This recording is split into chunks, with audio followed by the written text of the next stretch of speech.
Welcome to this auspicious occasion. We are all celebrating together. And without further ado, I would like to give the microphone over to Smita Krishna Maharaj. Hare Krishna. Namo Vishnu Padaya Krishna Prasthaya Bhutale. Srimate Bhaktivedanta Swami Namane. Namaste Saraswati Devi Gauravani Pracharine. Nirvisesa Sunyavadi Praskatyara Sata. Shri Krishna Chaitanya Prabhu Nityananda. Sri Advaita Gadadhar Shivasadi Gopaktavinda.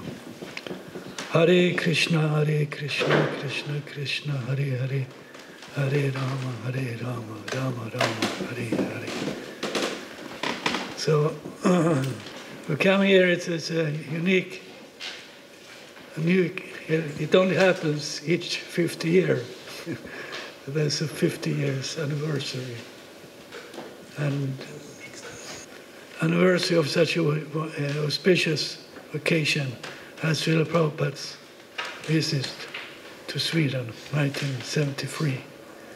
And now it's 2023, huh? Yeah, right, thank you. Time takes its right. This is good when someone keeps the microphone. So, yeah, okay, we're just happy to meet me, Adhistaha, and Jan Malaya, maybe specifically, what was Yogendra, or kind of representing the movement, or not the official movement, it's more the spiritual movement. So I'm happy to see you. Well, I thought I was going to say, well, maybe more will show up during the day. But I expected maybe more to sit here, but a welcome from my side, a welcome to all of you. An opportunity for us, for the elders, to submit or share our experience of Prabhupada, 1973, and ongoing. So, Hare Krishna. Welcome, and I wish a good start and continuation of this meeting, that it can fulfill its purpose. Hare Krishna. Hare Krishna. Namo Vishnu Padaya Krishna Prasthaya Bhutale. Srimate Bhaktivedanta Swami Namane Namaste. Saraswati Devi Gauravani Pracharine Nirvisesa Sunyavadi Praskatyara Satarine. Well, because I'm Pujari, so I should welcome all my God brothers and God sisters on behalf of Panchatattva, the deities. We're very happy to see you here together on this very auspicious occasion of Srila Prabhupada. He was here 50 years ago, and we were also there 50 years ago. And I'm so happy to see you, and I think everybody is happy to see you, and Srila Prabhupada is also happy to see you. So I can only, I don't know what to say, but welcome is like, the temple is like eternal, it's the spiritual world, Prabhupada said, Vaikuntha. I don't have that realization myself, but it is a spiritual place, and devotees are purified and spiritual, and therefore we maybe should try to see Almviks Gård in that light, and also try to see each other in that light, in that spiritual light. So it's very nice that Yogendra Prabhu, Yaneshwara Prabhu, per dag, och Srila Prabhupada organized this very nicely for the pleasure Srila Prabhupada, for the pleasure of Panchatattva, and for the pleasure of all the Vaishnavas. Jai, Hare Krishna. Okay, I also welcome everybody. And I actually want to welcome my friends, because we grew up in Krishna consciousness together, and you're very dear friends to mine. Without your association, one doesn't know. Like I just told Vegavan Prabhu, when I came to Heidelberg the first time, when I met the first devotees, this was Shivananda and then also Prithu. And Prithu, I was on the way to India, and Prithu said, "India is here," and Prithu is so very convincing in his, when he tells you things. But I don't want to. The whole concept and the whole idea was actually Yogindra's.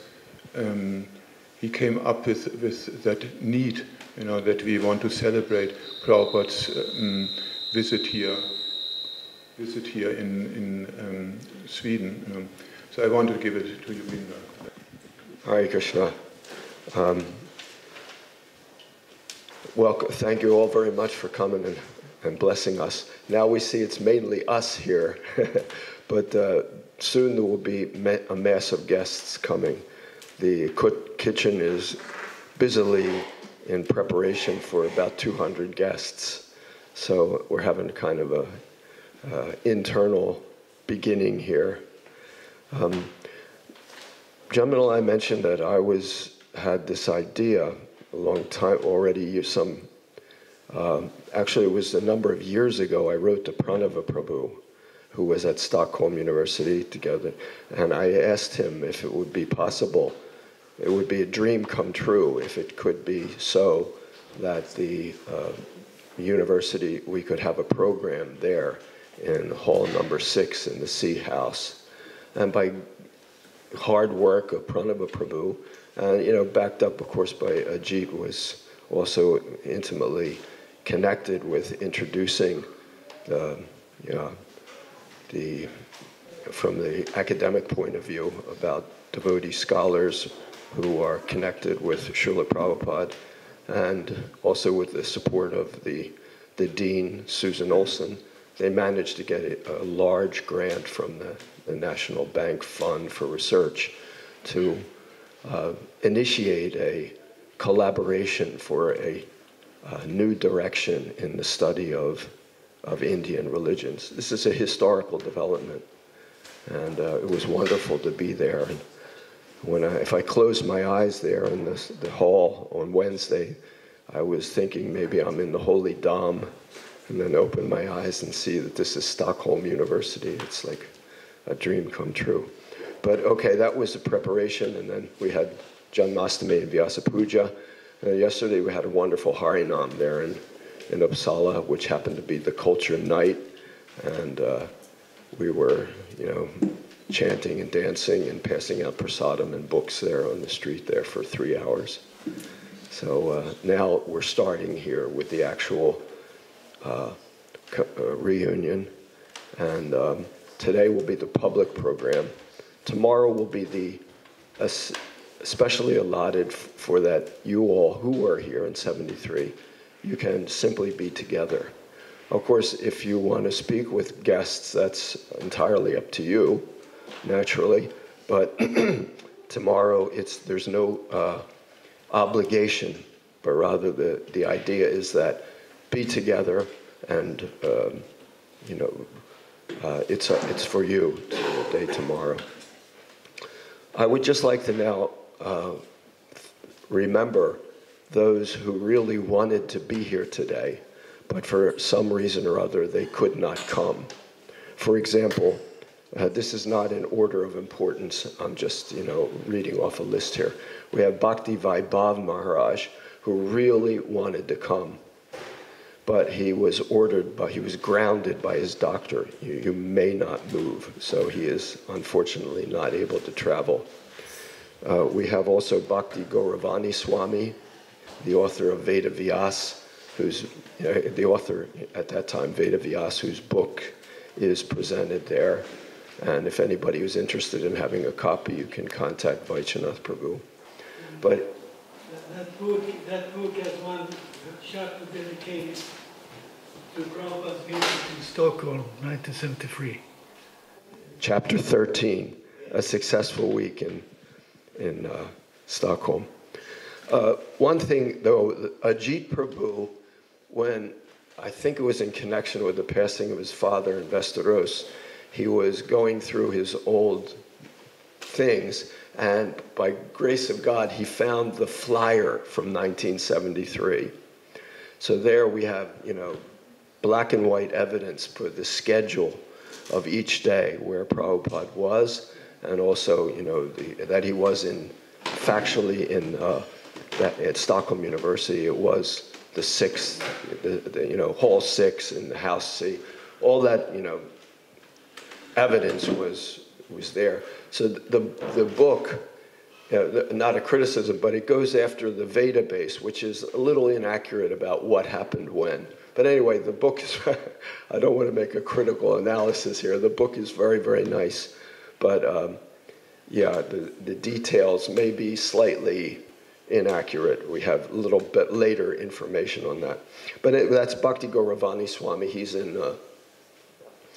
in Bulgaria there with his obligations. So I hope that he is on live streaming. We had sent an invitation. I don't know if Abhirai got anybody on there, but they're invited to be here during this slot.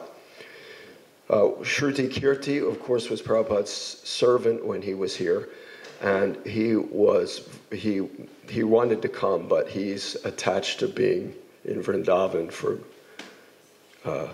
Janmashtami, so he opted for that priority. And we have Gaurachandra Prabhu, who lives in Los Angeles. I never met him. I think he's originally from Portugal, but he was here in '73.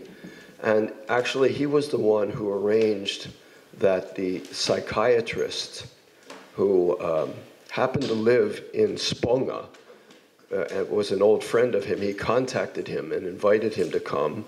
And then he was introduced to Prabhupada and had a very nice conversation with Prabhupada there. So Gaurachandra, he really wanted to come today, but he could not come.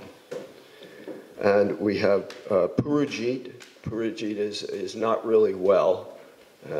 I don't know, you know better than me, but I just was in contact with his daughter, and she explained that he actually was in contact with us directly. He wrote a short response and just was very respectful, but his daughter explained that actually due to health reasons he wouldn't be able to come, unfortunately. And then we have Hari Namananda, who I hope is with us streaming now. Abhirai, is that a fact? Hari Namananda is on streaming? You don't know. Okay. He's on, but his camera and microphone is off. Uh-huh. I see. Okay. But he and Shilpa Karini, I was very, very hopeful that they would come. They were very important to me when I came to Stockholm in 1976. In the aftermath of,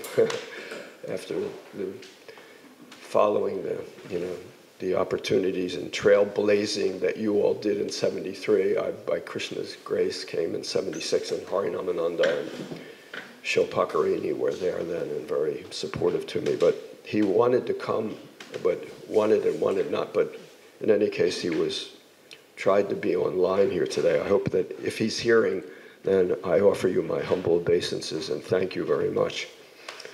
And then it was Madan Mohan Mohini and Shivananda, and they are there in Prabhupada Village in North Carolina. And they're fully engaged in the service of the deity there and had no opportunity to get a substitution. And so they could not come. We were in contact with Janeshwar Prabhu was in contact with Dina Sharana Mataji, And Chakravarti was, of course, a major player here in 1973 for the German Yatra, right? And but they could not come. They apparently had other obligations.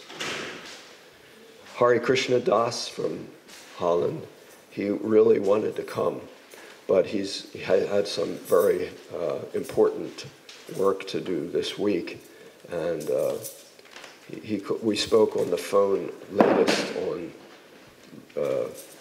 on Tuesday, on Monday. Monday we spoke on the phone, and he was promising me he would come. You know, as soon as he could get himself, you know, unentangled from his work there, and then he would come. You know, he would immediately just book a plane or train and come. But, you know, it didn't happen, so I can understand that there were, you know, he became involved in something. Now, finally, that's the ones on my list who we had contact with. But I'm wondering about who the other ones who I couldn't get any contact with. Like, yeah, could you show the picture? Where is Mukunda? Can you put up the picture there? Could we remember the actors from 1973? And if anybody would like to make a thanks or a remembrance of any of these important players here, then, you know, please do so. Of course, we have in the center Srila Prabhupada, who is the be-all and end-all of this introduction of Krishna consciousness in the West, and now in Europe, and now specifically here in Sweden. We're going to have a presentation, and you're all welcome to move to this side. Oh, one I forgot to mention, Bhaktibhushan Maharaj pointed out that I forgot a very important actor was Sachinandan Swami. He really wanted to come, but he's writing, he said he could not come. But he did send a number of very nice herbal tea bags, which we put in the guest house yesterday. So if he was thinking of us. Okay. That's what I wanted to say. My brother Sachinandan Swami is on the pictures, but I also talked to him last Sunday. He's very busy writing his new book, and he couldn't come. Yeah. I didn't know about the tea bags. So we're waiting for the picture from Sponga in 1973. But would any of you who were there in 73 like to mention? Oh, actually, we also have another one who's Gaura Narayan. Yeah. Gaura Narayan was Lale Yederstrand. He was there in Sponga in 1973 and for Prabhupada's presence, but he and his wife Sham Mohini, they just went to India last Tuesday and they could not come. We must not ever also forget our Atma. We have Atma Nivedanam, I shall call him, whose wife here, he passed away, I think 2 years ago, 3 years ago now. Time is going. But we have his wife here, Ashalata Mataji, and he was there at when Prabhupada was present in 1973. So let us not forget him. Who else do we owe a word for? Bhumadev. Bhumadev. Do you remember Bhumadev? Well, he's in the picture there. He's from England, but he's now living in America. So I just thought of Bhumadev. Who else? Vishwadevi with the red hair and 4 braids. Vishwadevi was there. Himavati Hansaduta, he passed away in 2020. Yeah, he had cancer. 3 generations, and this was him, his son, and his grandchild, a daughter from his son. So he couldn't come. He was too busy.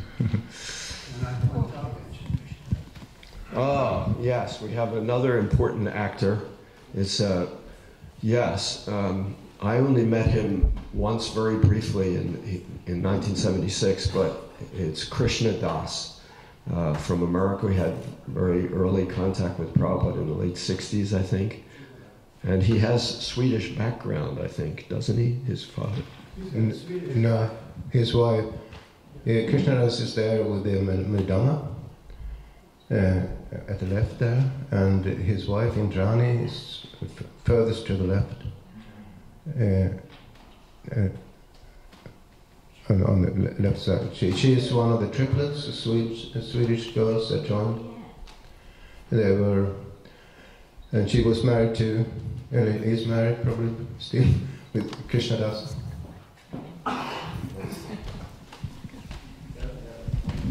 You can see on the left lower portion of the picture with the dark colored Mridanga, that is Purujit Prabhu.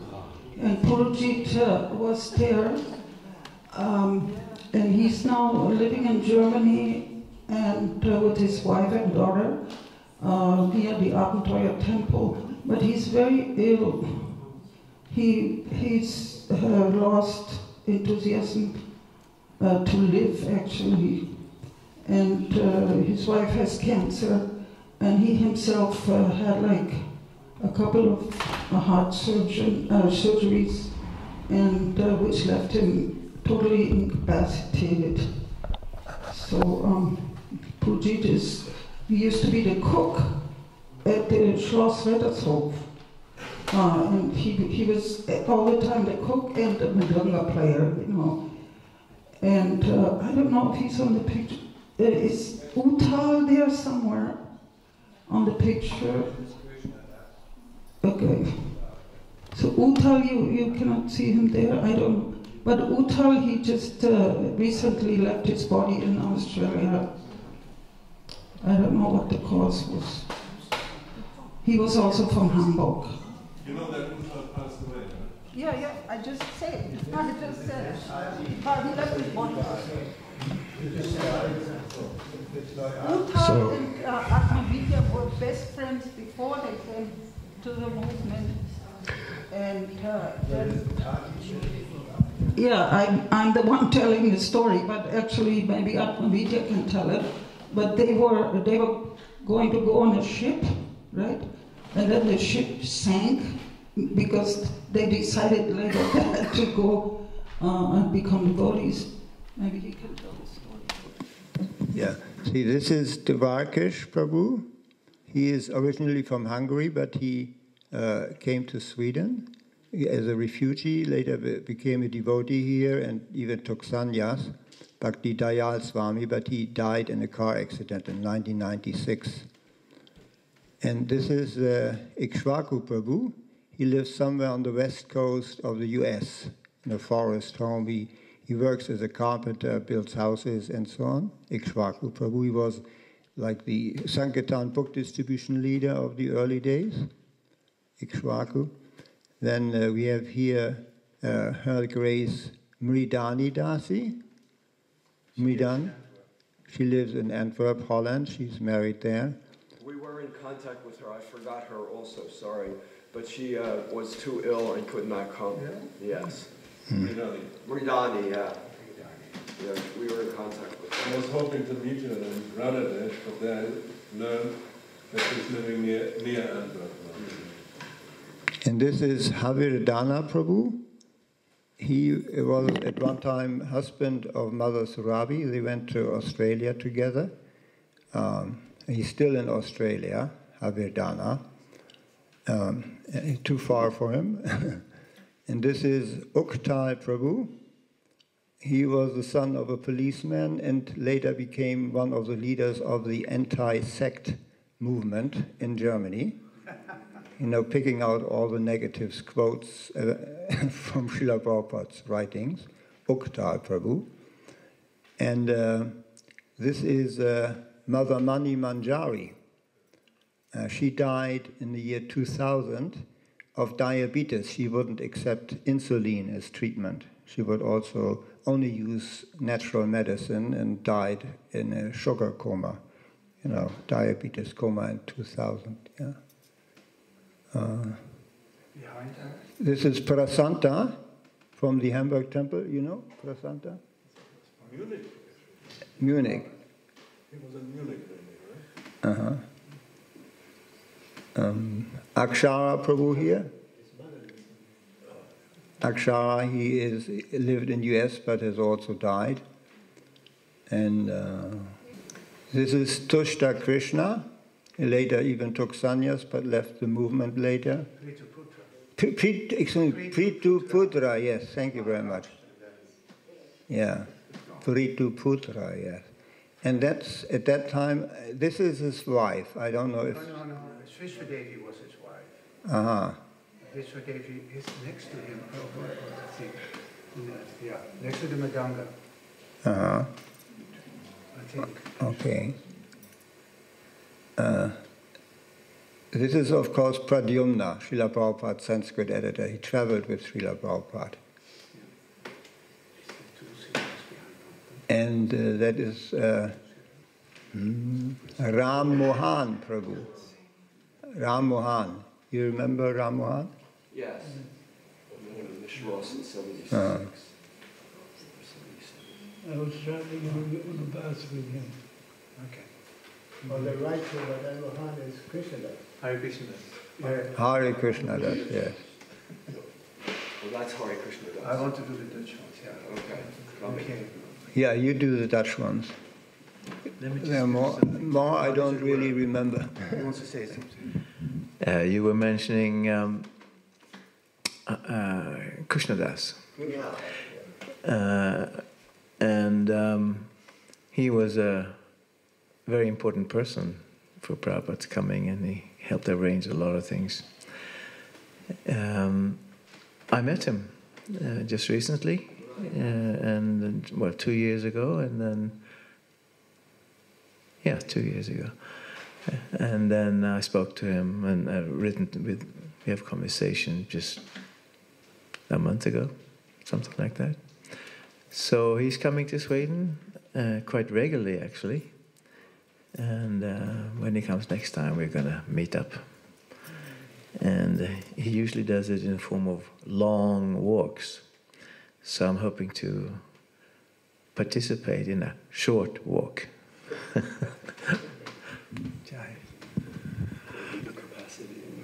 This is Jagadev. It's an elder brother of Hare Krishnadas.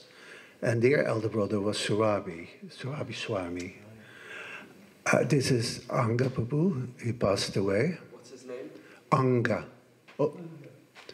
And they came with us to Holland. This is Panchamukha. I haven't heard from him since 1975. American. This is Mrigupati, one of the biggest distributors of Holland. He was from England. He passed away too. This is Tulsidas Prabhu. He started the Sankirtan book distribution in Holland. In 1973, we had 11 devotees living in the temple when I joined. And in 75, due to his being fired up, we had 80 devotees, and we moved to the Herengracht. Atmananda came with us. He's from America. And this is Gaurachandra. He was also in Amsterdam at that time. And I think this is Mahavijaya Prabhu, the Italian one. He passed away as well. He was a big book distributor, became a sannyasi and left. And this is Bhumadev, by the way. That's the Dutch devotees, or who joined. I can't see Narendra. Where is he? Here's the thing. Narendra is by the pillar. Oh yeah, of course. No, there. That's right. Narendra. With a face like this? Yeah. Well, became an Islam. Yeah, exactly. Did you say Surabi? Jagadev in the middle. And Hare Krishna? Hare Krishna was the youngest. He joined when he was 17. Okay. He preached to me. Yeah. And Jagadev was the president when I joined. All right. Good. Right, there's also the United Pillar. Yeah, On the left side. Narendra is also there behind the pillar, Bhakti Bhushan Maharaj. Ya Nahabikrama Nashtosi Pratyuvaya Navidyate Swapam Api Asya Dharmasya Trayate Mahato Bhayat. Krishna is very, very grateful. He's unlimitedly merciful. And whatever little service we may have, that anyone has done, it will never be lost. But on the other hand, Krishna is Bhava Grahi Janardhan. Even though we may not be able to physically perform what we would like to do for Krishna, even the emotion or the thought of having the interest and desire to serve Krishna, he takes that. So let us be very grateful to Prabhupada that he's given us this opportunity, and remember that all these great souls who did so much wonderful service at great personal sacrifice in the early days, we're very, very indebted to them, and may Krishna please be kind upon them.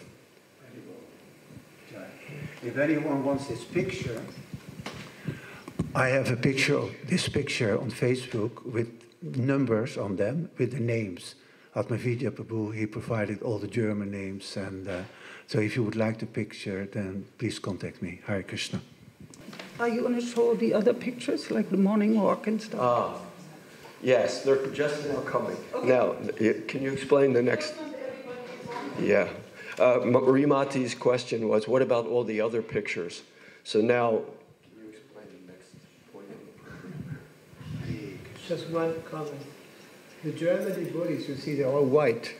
You know? Yeah. They were all dressed in white because Hansaduda was in white.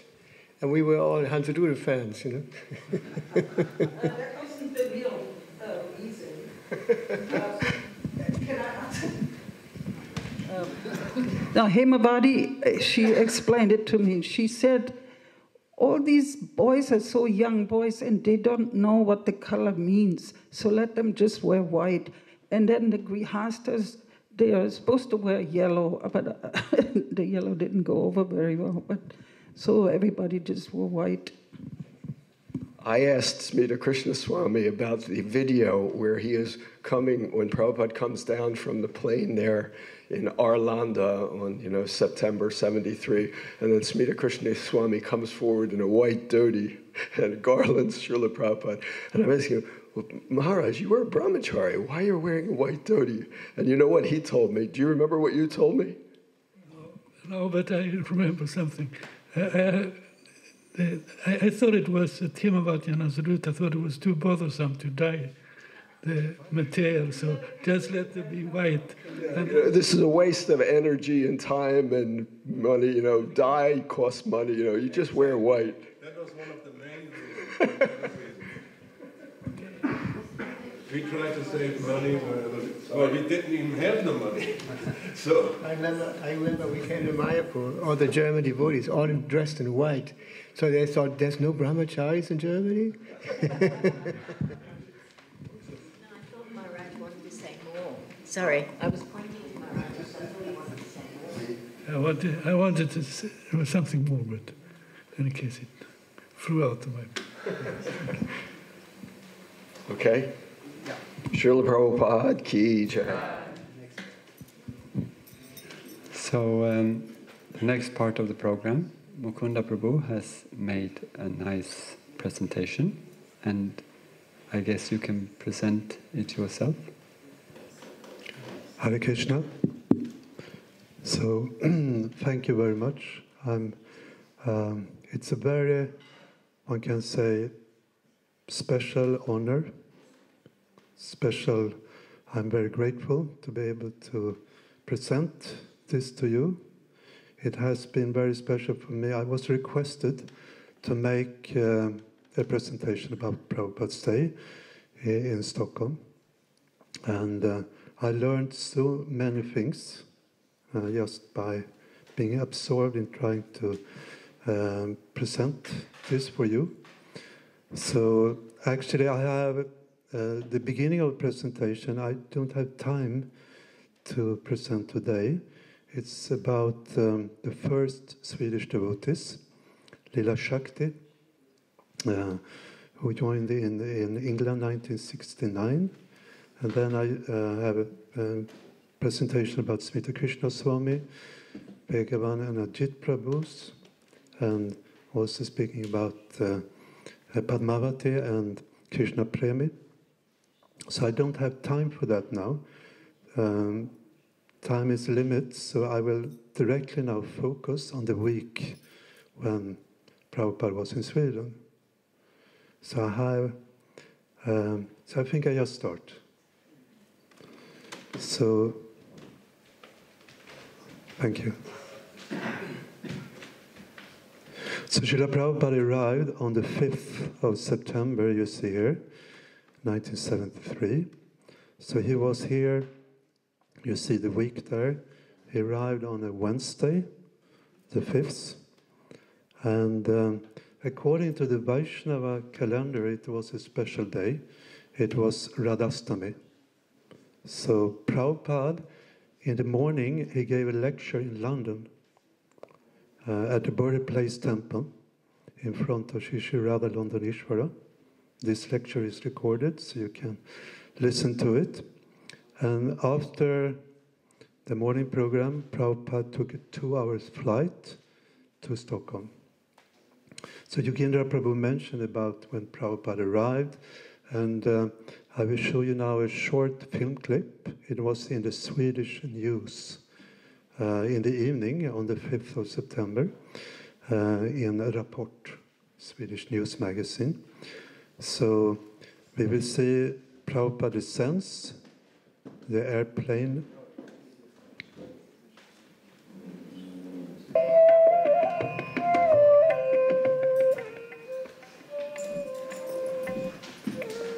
And Shrutakirti Prabhu was there. We see Smita Krishna Swami is putting 2 garlands here on Srila Prabhupada.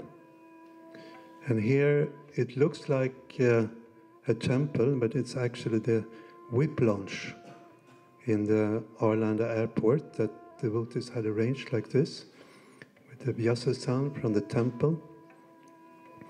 And here Srila Prabhupada, he gave an arrival address.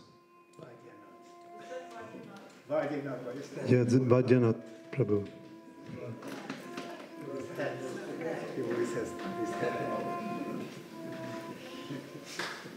So what I have done now is I have picked up 3 short sound clips from this arrival address by Srila Prabhupada.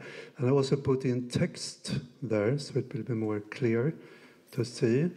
So we will hear Prabhupada now directly addressing the Swedish people.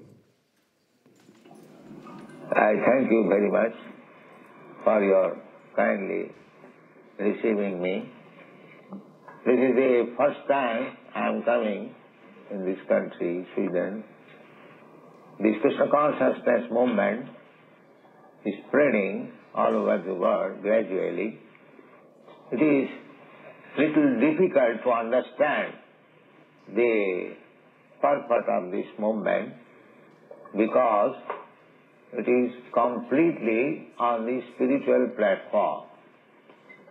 Generally, people do not understand what is spiritual platform. So Prabhupada is saying it's a little difficult to understand the purpose of this movement. And as we know, Narottam Das Thakur, he says, Goloka Premadan Harinama Sankirtan, that this Sankirtan movement actually is directly imported from the spiritual world. So Prabhupada, as he said, it's completely on the spiritual platform. So then Prabhupada, he goes on and he's speaking about what is actually required if we want to understand deeper the purpose behind this movement. So we hear now Prabhupada continues. First of all, we have to understand this distinction between the spirit, soul, and this material body. If we can understand what is that spirit soul, then we can understand what is the spiritual movement. What is the spiritual life? Complete freedom. Complete freedom. Eternity, blissful and full of knowledge. That is spiritual life. Completely distinct from this bodily concept of life. Spiritual life means eternity, blissful life of knowledge. And this material life means non-permanent, ignorance, and full of misery. So Srila Prabhupada says that first of all, if we want to understand this moment, we have to understand the difference between the soul and the body. And so then he's asking himself this question, what is actually spiritual life? And he's answering it, it's complete freedom. Complete freedom. Eternal life, full of bliss and knowledge, completely distinct from material life, which means non-permanent, full of miseries and ignorance. Now in this last sound clip, Prabhupada speaks about the Hare Krishna mantra. He is always so practical. So now if you want to actually realize what this moment is, then he offers the process, the practical process. There is process how to understand. The process is very simple. If we chant this Hare Krishna Mahamantra, it is not very difficult task. There are only 16 words. Hare Krishna, Krishna Krishna, Hare Hare, Hare Rama, Rama Rama, Hare. Actually there are 3 words, Hare Krishna and Rama. So we are simply requesting the people that you chant this mantra. It is not very difficult. And if you chant this mantra, then gradually your heart will be cleansed. The whole thing is that due to our material association, we are contaminated, cannot understand what is spiritual life. But if we take advantage of this mantra, then gradually our heart will be clean and we shall be able to understand that I am not this body, I am spirit soul. Then real awakening will come. So after the arrival address, so the devotees took Prabhupada to the Sponga temple, about 30 minutes drive. And here we can see the house, the temple house.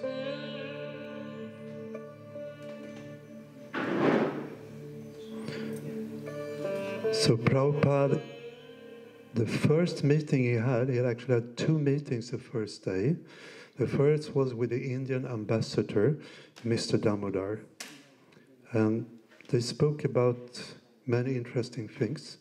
But one thing was about politics and about what is actually a secular state. Prabhupada said that it's a duty of the government to say that people are not becoming degraded, that actually they are advancing, becoming purified. And Prabhupada here now gives a short definition. What is actually a secular state? Secular state means neutral to any kind of religion. But it is the duty of the government to see that people are religious. Not that because government is secular, let the people go to hell. No, that's true. Yes. If you are Muslim, it is my duty as government to see that you are actually acting as a Muslim. If you are a Hindu, then it is the government's duty to see that you are acting as a Hindu. If you are a Christian, it is the government duty. You cannot give up religion. Dharme na hina pasubhi samana. If people become irreligious in the name of secularism, then they are simply animals. So it is the government duty to see that its citizens are not becoming animals. That is secularism. It's amazing how intense program Prabhupada had. First, as we said, in London, giving the lecture, giving the arrival address, coming to the temple, meeting the ambassador, and next, just 30 minutes after this meeting with the ambassador, he met one Swedish Indologist, Sanskrit professor, Dr. Carl Sunesson. And you can see here a photo of him taken around that time. He was 32 years old when he met Prabhupada.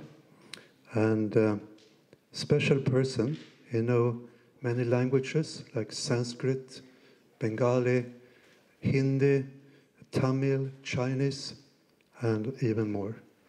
So here we will hear now a short sound clip when he's addressing Prabhupada. You belong to the Chaitanya?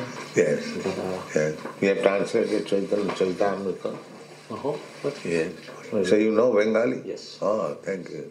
It's Sanskrit and Hindi and Bengali and Tamil. That's right. Yeah, do you recite this also, Chaitanya Charitamrita? Yeah. Yeah. Do you think you could do a little? Yes. I would be very interested. Yeah.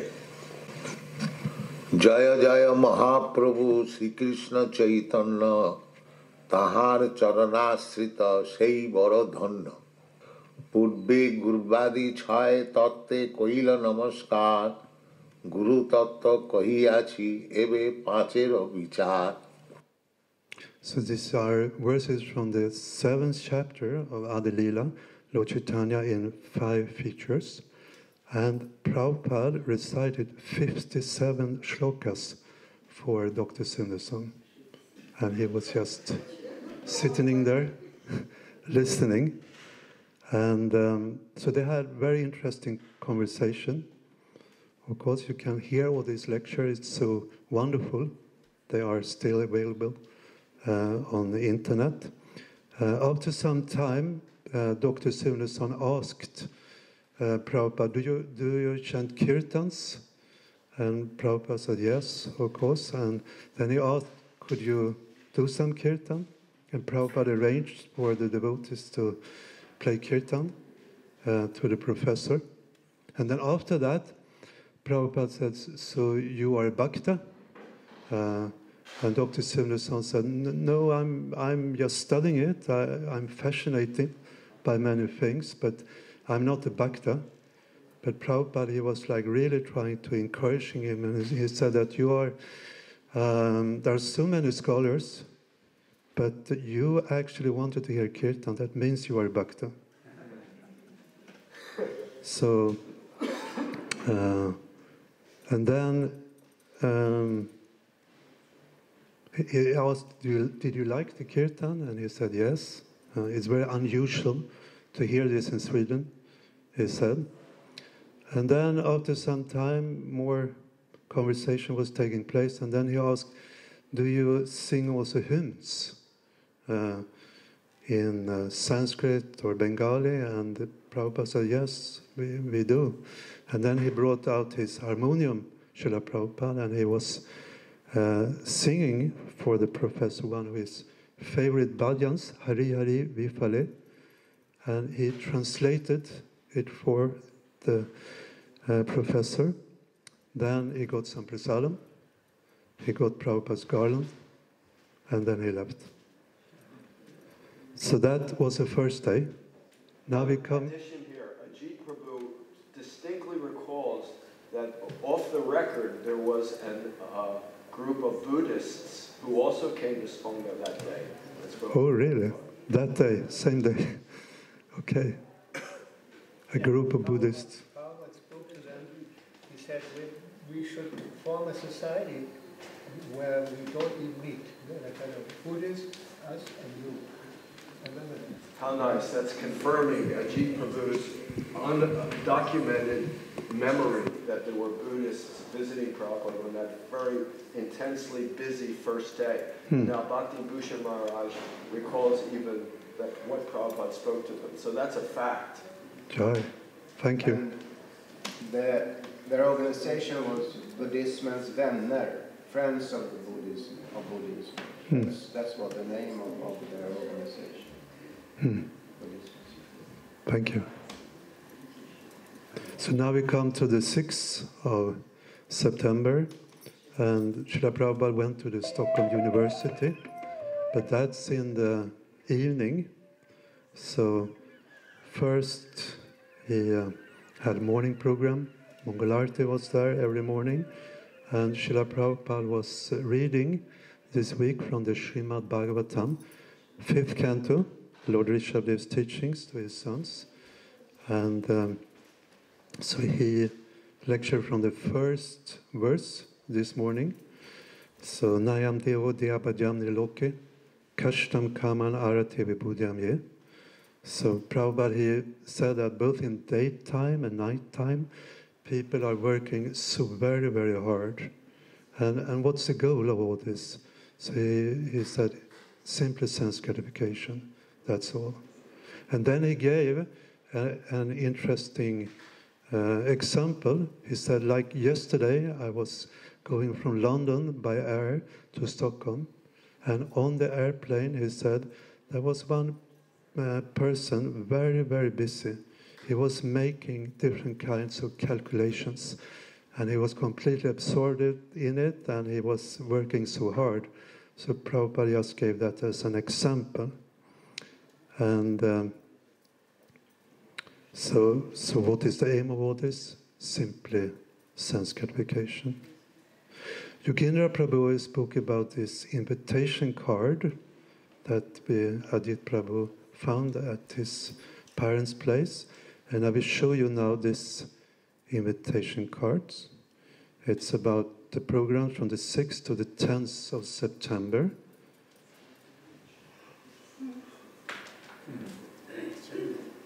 And here you see, this day now, 6th, they go to the university, 7:30 p.m. And then next day, Friday, we come to that zone. Prabhupada and the devotees went to Uppsala University, 2 programs there. And so then on the 8th, there were, it's just a transcendental parade, that's Harinam. And there were 2 public lectures, that's on Saturday and Sunday, in the old kårhouse, Gamla kårhuset in Stockholm. And then on the 10th, Prabhupada gave a lecture at Sigtuna Stiftelsen, Sigtuna Foundation.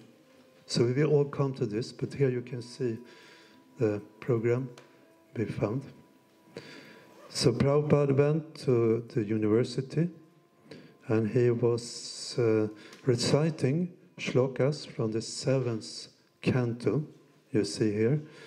And he was, it's about Prahlad's instructions to his demoniac schoolmates. And he said, I'm actually choosing this verse or verses because this is a university.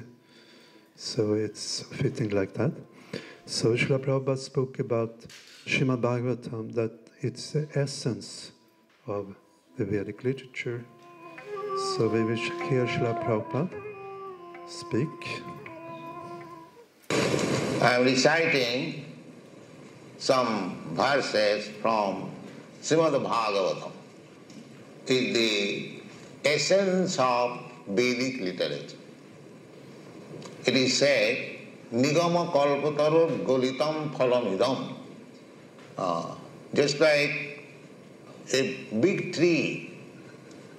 What is the essential thing in the big tree? That is the fruit. Suppose a mango tree. What we want from the mango tree? The mango. So Srila Prabhupada said that the essence of the Vedic literature is Srimad Bhagavatam. And it's Galitam Phalam, it's the mature fruit of the desired tree of the Vedic literature. And so Prabhupada gave quite long lecture at the university, and then there was a question and answer time. And one scholar, I think, asked one very nice, interesting question. And he's addressing Prabhupada as Mahaprabhu. So that's interesting. So we will hear now Prabhupada's, or the scholar's question, and then Prabhupada's answer.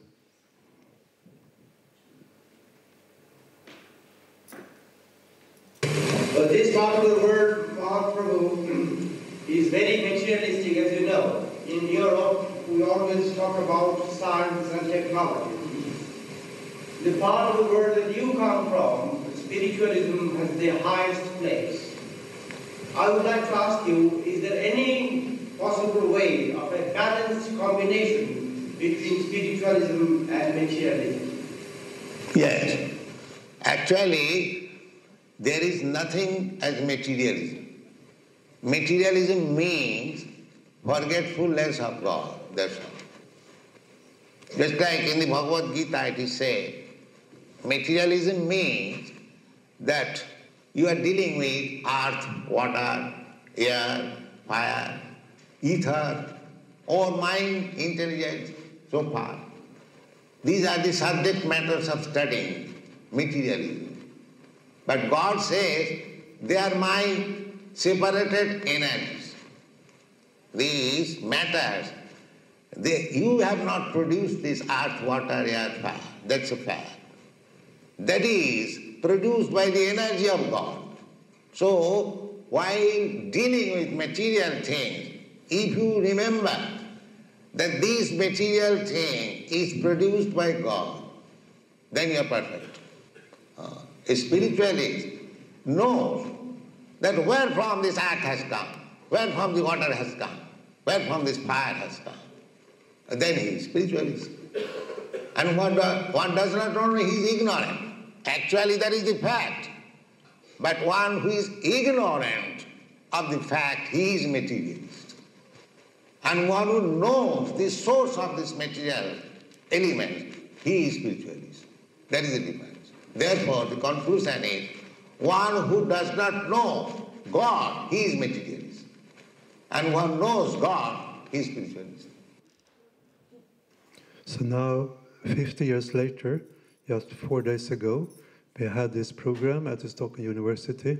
We have Pranava Prabhu here. We would like to thank him so much for arranging this program, and we see a few pictures from this occasion. So I'm just mentioning it now very briefly.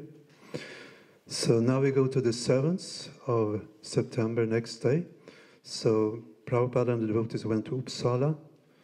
You see here in the background the Uppsala Cathedral.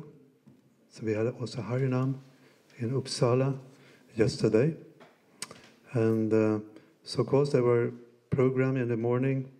Prabhupada continued to speak and read from the 5th canto, chapter 5. So this morning he spoke about, he was like pointing to the altar. You can see here a photo of the altar in the Spånga temple. They didn't have any deities yet. And simple Panchatattva altar or Gauranga altar. And Prabhupada said that don't think these are pictures. Don't think so. They are personally present. And Prabhupada is asking how to realize this. And then he says it's a question of the quality of your devotion, of your service. So he says if your service is not first class, it will take some time. So he said that, and then he actually narrated a story of Shakshi Gopal, how the atheist is thinking this is a stone statue, and how the devotee is thinking here is actually personally the Supreme Personality of Godhead. Satchidananda Swami, I made a film interview with him 2018, and he's speaking about this theme Prabhupada, how he was relating to the altar in the Spånga temple. So we can hear Satchidananda Swami here. The first memory which I have of Srila Prabhupada in Sweden was in his little temple in Spånga. We all had chanted our japa, and all of a sudden Srila Prabhupada entered the group of chanting devotees, and he paid his full dandavat obeisances with the length of his entire body on the floor to a picture of Panchatattva. Immediately it struck me that for him this were Chaitanya Mahaprabhu, Nityananda, Gadadhar, and Advaita Acharya, and Srivas Thakur. It was not a picture. It took him a long time to finish his prayers, and then he came out. So also I have a couple of photos here from, it looks like a Guru Puja. Yes. Prabhupada here is from a slightly another angle. You see more of Prabhupada there.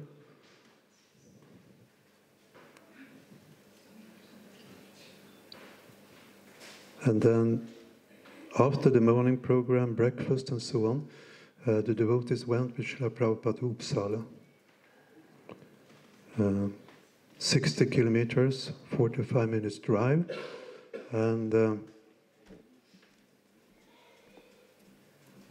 actually, the Uppsala University has a very long, interesting history. It was founded in February 1477.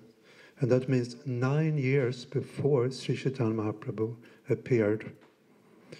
And Bhagavan Prabhu mentioned Krishna Das. He was instrumental for arranging what I understand the program at the philosophical department in Uppsala. You can see here a couple of pictures from this occasion.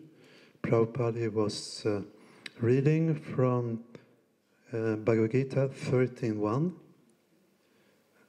Here we see Krishna Das, who was the main person, I think, behind this. So now again, I have taken out 3 short sound clips from this lecture he gave to the scholars, so we can hear Prabhupada speak, and also there are some questions from the scholars. So the first thing is Prabhupada is speaking about what is God. God is a supreme controller. He's not controlled by anyone. So we will hear Prabhupada. Ishara Parama Krishna. Ishara means controller. God means controller, supreme controller. So that supreme controller means he has nobody else to control him. Here, in this material world, we find one controller. He is controlling, but he is also being controlled. He is not absolute control. Here we find some, say, president. He is controlling the state, but he is also being controlled by popular force. If the popular force are against him, he cannot control anymore. In this way, you go on searching out where a person is not only controller, but he is not controlled by anyone. That is God. So in his lecture, Prabhupada spoke about Brahman, Paramatma and Bhagavan. And one scholar, he had a question about this. So we will hear the question and Srila Prabhupada's I want to put a question about the relation between Krishna as the Supreme Personality of Godhead and Paramatma and Brahman. Brahman. Which Brahman? Yeah. Brahman. Yeah. The absolute truth is one, but he is realized by different persons differently. Just like there is a big hill. So from very distant place, you see that hill just like something like cloud. But if you go forward, you see something green. And if you go actually to the hill, you see there are so many trees, so many houses, so many living entities. The object is the same, but realization from different angle of vision is different. That is the description of Srimad Bhagavatam. The absolute truth is called tattva. When I see the hill as a cloud, it is the same hill. When I see the hill as something green, that is the same hill. And when I see the hill, actually, there are so many trees, so many animals, so many men, so many houses, this same hill. Similarly, Brahma, Paramatma and Bhagavan is the same thing. But it appears different according to person's different realization. But ultimately, the absolute truth is Bhagavan. So it's such a nice explanation Prabhupada gives from this famous verse from Bhagavatam, Vadanti tat tattva vidas tattvam jadgadam advayam paramiti paramatmiti bhagavaniti shabhyate. So that learned transcendentalist who knows the tattvam, who knows actually the truth, they call it paramiti paramatmiti bhagavan iti shabhyate. And so practical, like we can see here in this photo, if you see the hill from a distance, it's very vague. It's like cloudy. If you come, Prabhupada said, if you come a little closer, you see something green like here, but when you come very close, you see the variety. You see the houses, you see the personalities, the animals, the people, everything so clearly. So it's such a nice example. So now there is one more question from one scholar, and I think it's the same scholar. He's curious about what is this personality. Well, one can imagine it's something new for them. They more heard about impersonal Brahman. So we will hear the question and Srila Prabhupada's answer. But what is this personality? It is not the same as our personality. God is also person. Arjuna is also person. And all others who assemble in the battlefield, they are also persons. So Krishna says, all these persons, they are existing in the past. Now they are existing. And in future they will exist. And that is also confirmed. Nitya nityanam chetanas chetananam eka ju bahunam vidudhati kaman Kathopanishad. That he is the chief person amongst other persons. We living entities, we are many persons. And God is the chief person. And what is the difference between this person and that person, the singular number person one and the plural number person many? That is explained. Eka jo bahunam vidudhati kaman. That one singular number person is supplying all the necessities of these different plural number persons. That is the distinction.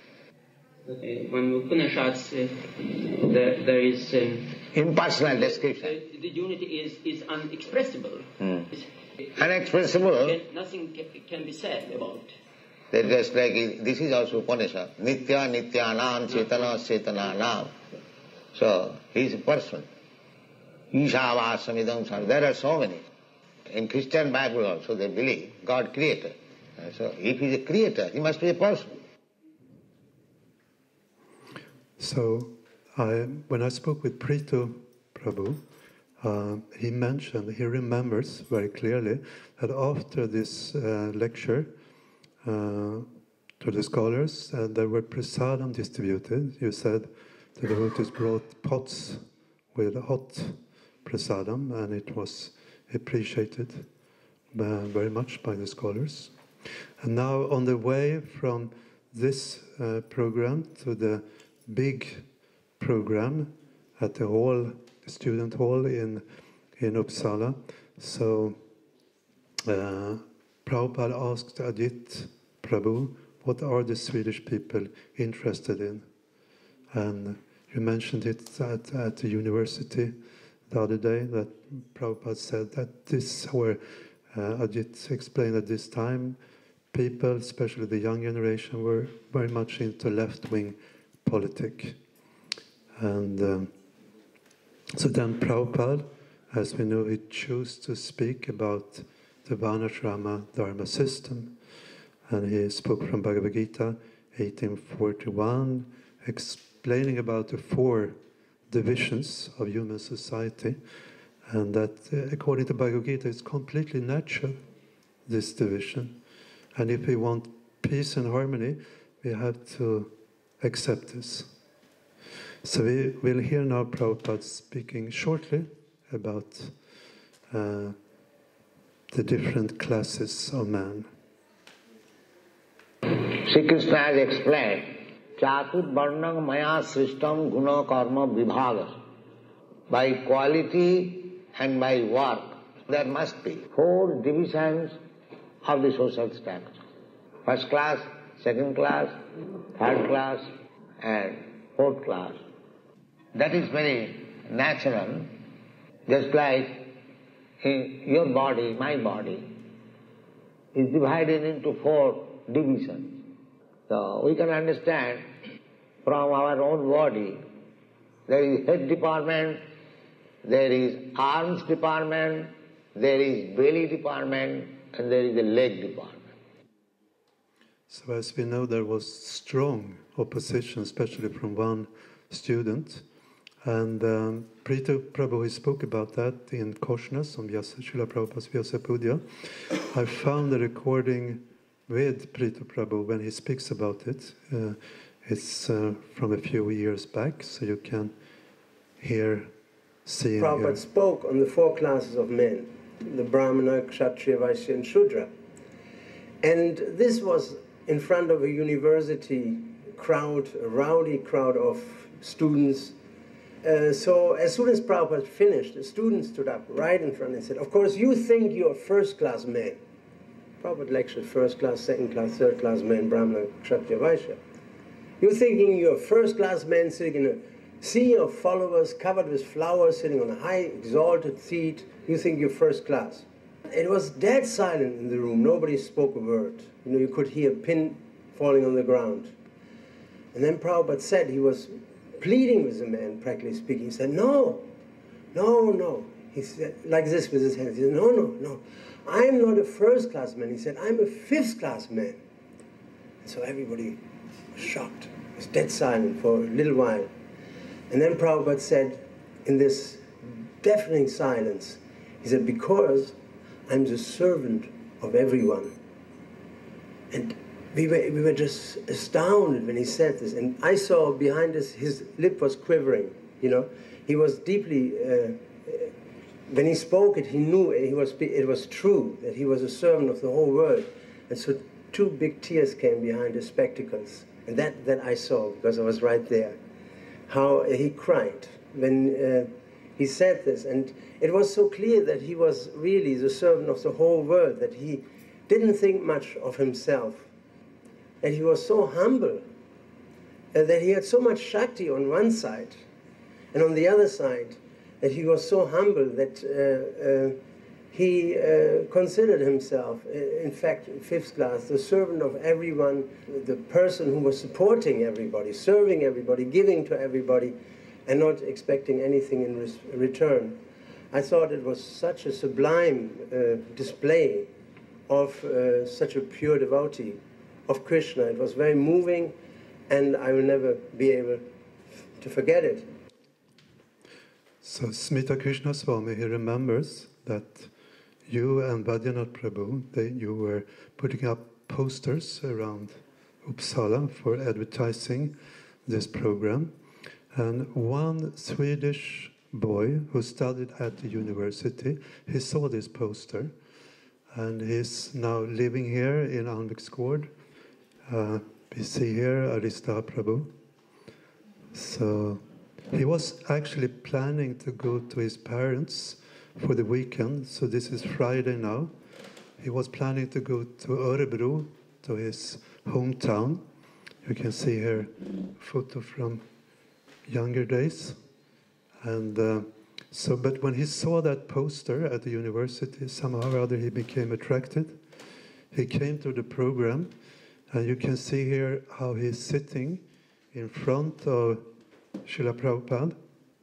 We have Arista Prabhu here.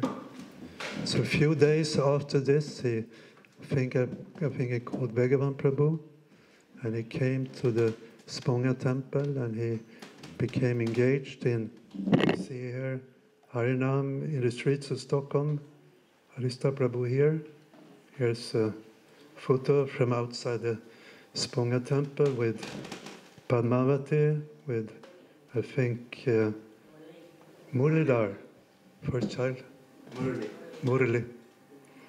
And here we have Krishna Premi, Smita Krishna Swami, Arista Prabhu. We heard about Dwarakesh Prabhu. And what's her name now? Sri Harini? Yes, Sri Harini. So now we go to the 8th of September. It was the day of... Please.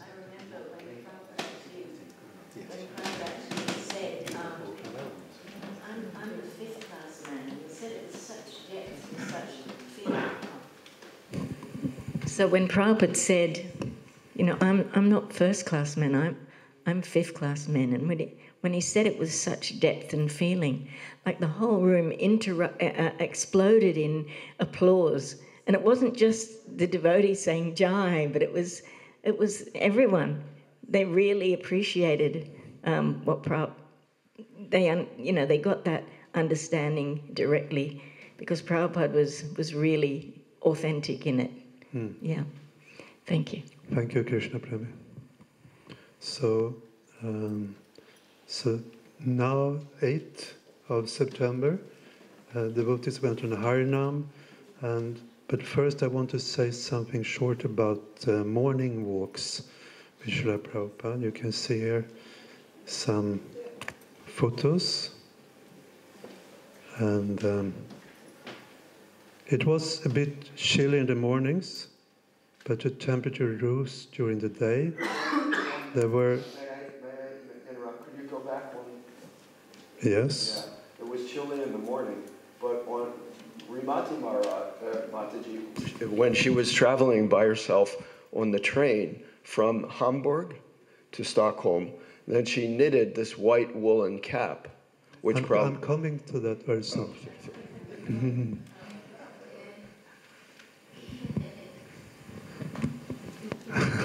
No problem. Sorry. No problem. So it was, like we heard, it was a little chill in the morning, like now, but where it's warming up, such nice weather now, the last days, and so I think it was something similar when Prabhupada was here. And so one of the devotees who were present for the morning walks was, you see here, Satchidananda Swami, and this is now again a short film clip with him when he speaks about his remembrance of the morning walks with Prabhupada. He went with us on morning walks. During these morning walks, we all tried to be close to him, to hear him speak, but it was not possible for all of us to be at the same time close to him. What I remember is that sometimes Prabhupada would stop and start talking about, he would pick up a theme from nature, from the houses, the things which he saw, and go into Krishna consciousness. I just remember when I spoke with Prito Prabhu the other day, maybe you can shortly tell the story when Prabhupada heard the dog bark. And could you just shortly tell that story? No. Yes. Okay, I was on the morning walk, and there was a dog barking. And Prabhupada stopped and said, "You hear this dog?" And I said, "Yes." And then Prabhupada said, our Prime Minister, Nehru, he became a dog in Sweden. And we were kind of shocked when he said that. So later it became explained that Prabhupada actually heard this from a famous astrologer in Calcutta, and he was this was told to him by Srila Swami, Srila Maharaj, his godbrother. He heard this, and he told it to Prabhupada. And the funny thing is, I mean, this was a very large barking, this dog, wow, you know. It was a German Shepherd. You can hear that I have had to deal with dogs. And the funny thing is, in Germany, many times a big shepherd is called Nehru, which happened to be the same name of the Prime Minister. So he was obviously attracted by the name Nehru and took birth as Mr. Nehru, the dog, different from previous life being the Prime Minister of India. Hare Krishna. Thank you very much. So we see here now Rimati Devidasi sitting and knitting, and we can show here a photo of Prabhupada outside the Sponga temple. He has his hat, and she made that on her way to Sweden. She was traveling by train, and she did just what she's doing now. And you want to mention something? Please give the mic to Rimati. Yeah, there's not much time to tell the whole history about that, but I used to make these hats in Germany and wanted to give it, somehow I traveled by train. I told the other day the story about that. And I was so worried that Srila Prabhupada would not accept this hat because it was white color. I wanted to get this Angora wool, really soft type of wool to make it for him, and this is the only color I could find from this soft wool. So then I just took my chances and made it in snow white. And according to Shivananda Prabhu, who gave it to Prabhupada because I was too shy, he said he put it on immediately. And then when he went on the morning walk, he buttoned it on the bottom under his chin. And then when they came back, and he buttoned it on the top. Now, when Rimati arrived here in Sweden, she has presented 3 similar hats, one to our Prabhupada Murti here, one to Koshnas, New Radhakund, to Prabhupada there, and one to Brahmakund in Stockholm. And now she's making a 4th one.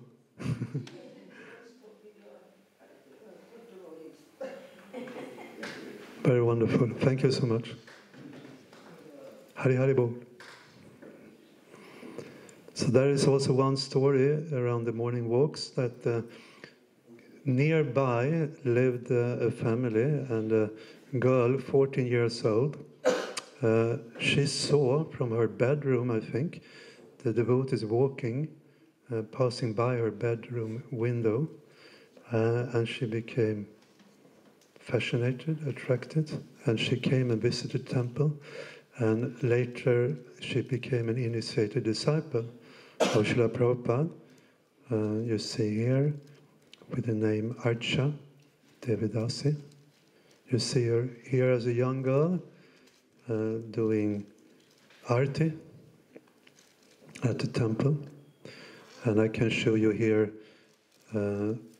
a photo together with her husband, Advaita Acharya Prabhu, who could not come today. It's from Vyasapudya cooking at New Radhakund, Almviks Gård, with Yogindra Prabhu and Ramanath Sukha Prabhu. So now we go back to the 8th of what happened on the 8th of September. So we said the devotees went for Harinam. You see here.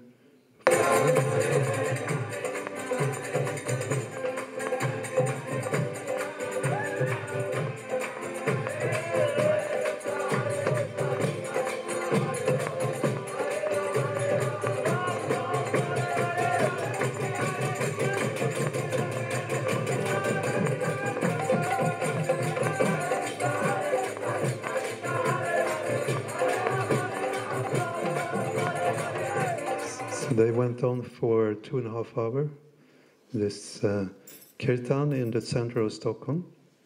And then they went, the next part of that program that Saturday, we mentioned about the old kårhouse, Gamla kårhuset in Stockholm. And As a students' union. Students' union. Students' union. Yes. Okay, thank you. And Vibhishan, I have not, was he invited here? He also died. Okay. I just saw it was mentioned in this book, Srila Prabhupada's Disciples in Germany. He remembers when Prabhupada entered Gamla kårhuset, the hall, how everyone was waiting for him to arrive, but spontaneously he said everyone was standing up and bowing their heads. So that was just something he remembered. It was completely spontaneous, not like he said in a TV show. You know, sometimes they put on some red light, now you should applaud or something like that, but it was just completely spontaneous. And something very interesting with this Saturday lecture at the Koran was that Prabhupada spoke from Brahma Samhita, which was unusual, very intimate subject matters. He was speaking about the spiritual world, and he actually chanted 9 verses from the Brahma Samhita, and then he spoke. So we will hear Prabhupada speak shortly now from Koran. Adang Purana Purusang Navajauvanaj. Although he is the oldest of all, you'll find Krishna always a young man. From his face you'll find a young boy, 22, 25 years. Navajauvanaj. Vedeshu Durlabha. If you want to search out God by studying Vedas, it will be very difficult. Adurlabha Atma Bhakto, but he is very easily available from his devotees. So Srila Prabhupada said, Adyam Purana Purusham. So although Krishna is the oldest person, so Nava Yovanamcha, he's always like a young boy, 20, 25 years old. That is Krishna. And Vedesha Durlabham, that means it's very difficult to understand him just by studying the Vedas. Actually impossible. But he can Adurlabhamatma Bhakta, by those with devotion, with love, he is easily actually accessible. And then Prabhupada, he continued, he spoke about that Krishna's body is Satchidananda Vigraha. And not only Krishna's body, he spoke about his father, Nanda Maharaj, Mother Yashoda. It's all Chintamani, it's all spiritual. As we see here on the photo, Prabhupada mentioned that his friends are all Satchidananda Vigraha, the gopis, the trees, Kalpavriksha trees, the houses made of Chintamani stones, and like that. So he spoke about the calves and cows and how they are all Chintamani. So he gave a whole description like that.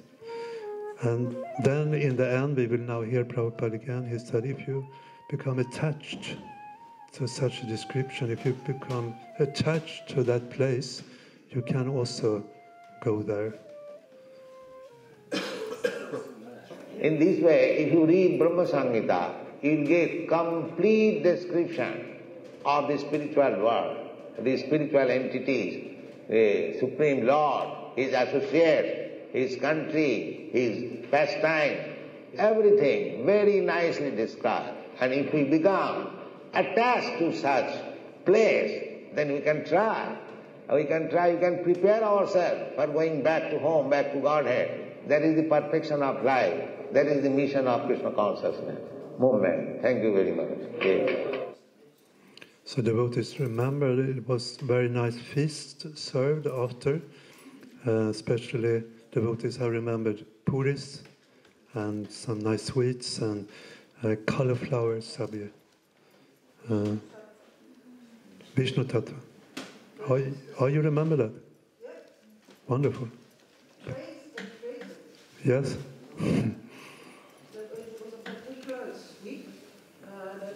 That was kind of like simply wonderful, but it was cooked and there was spices in it.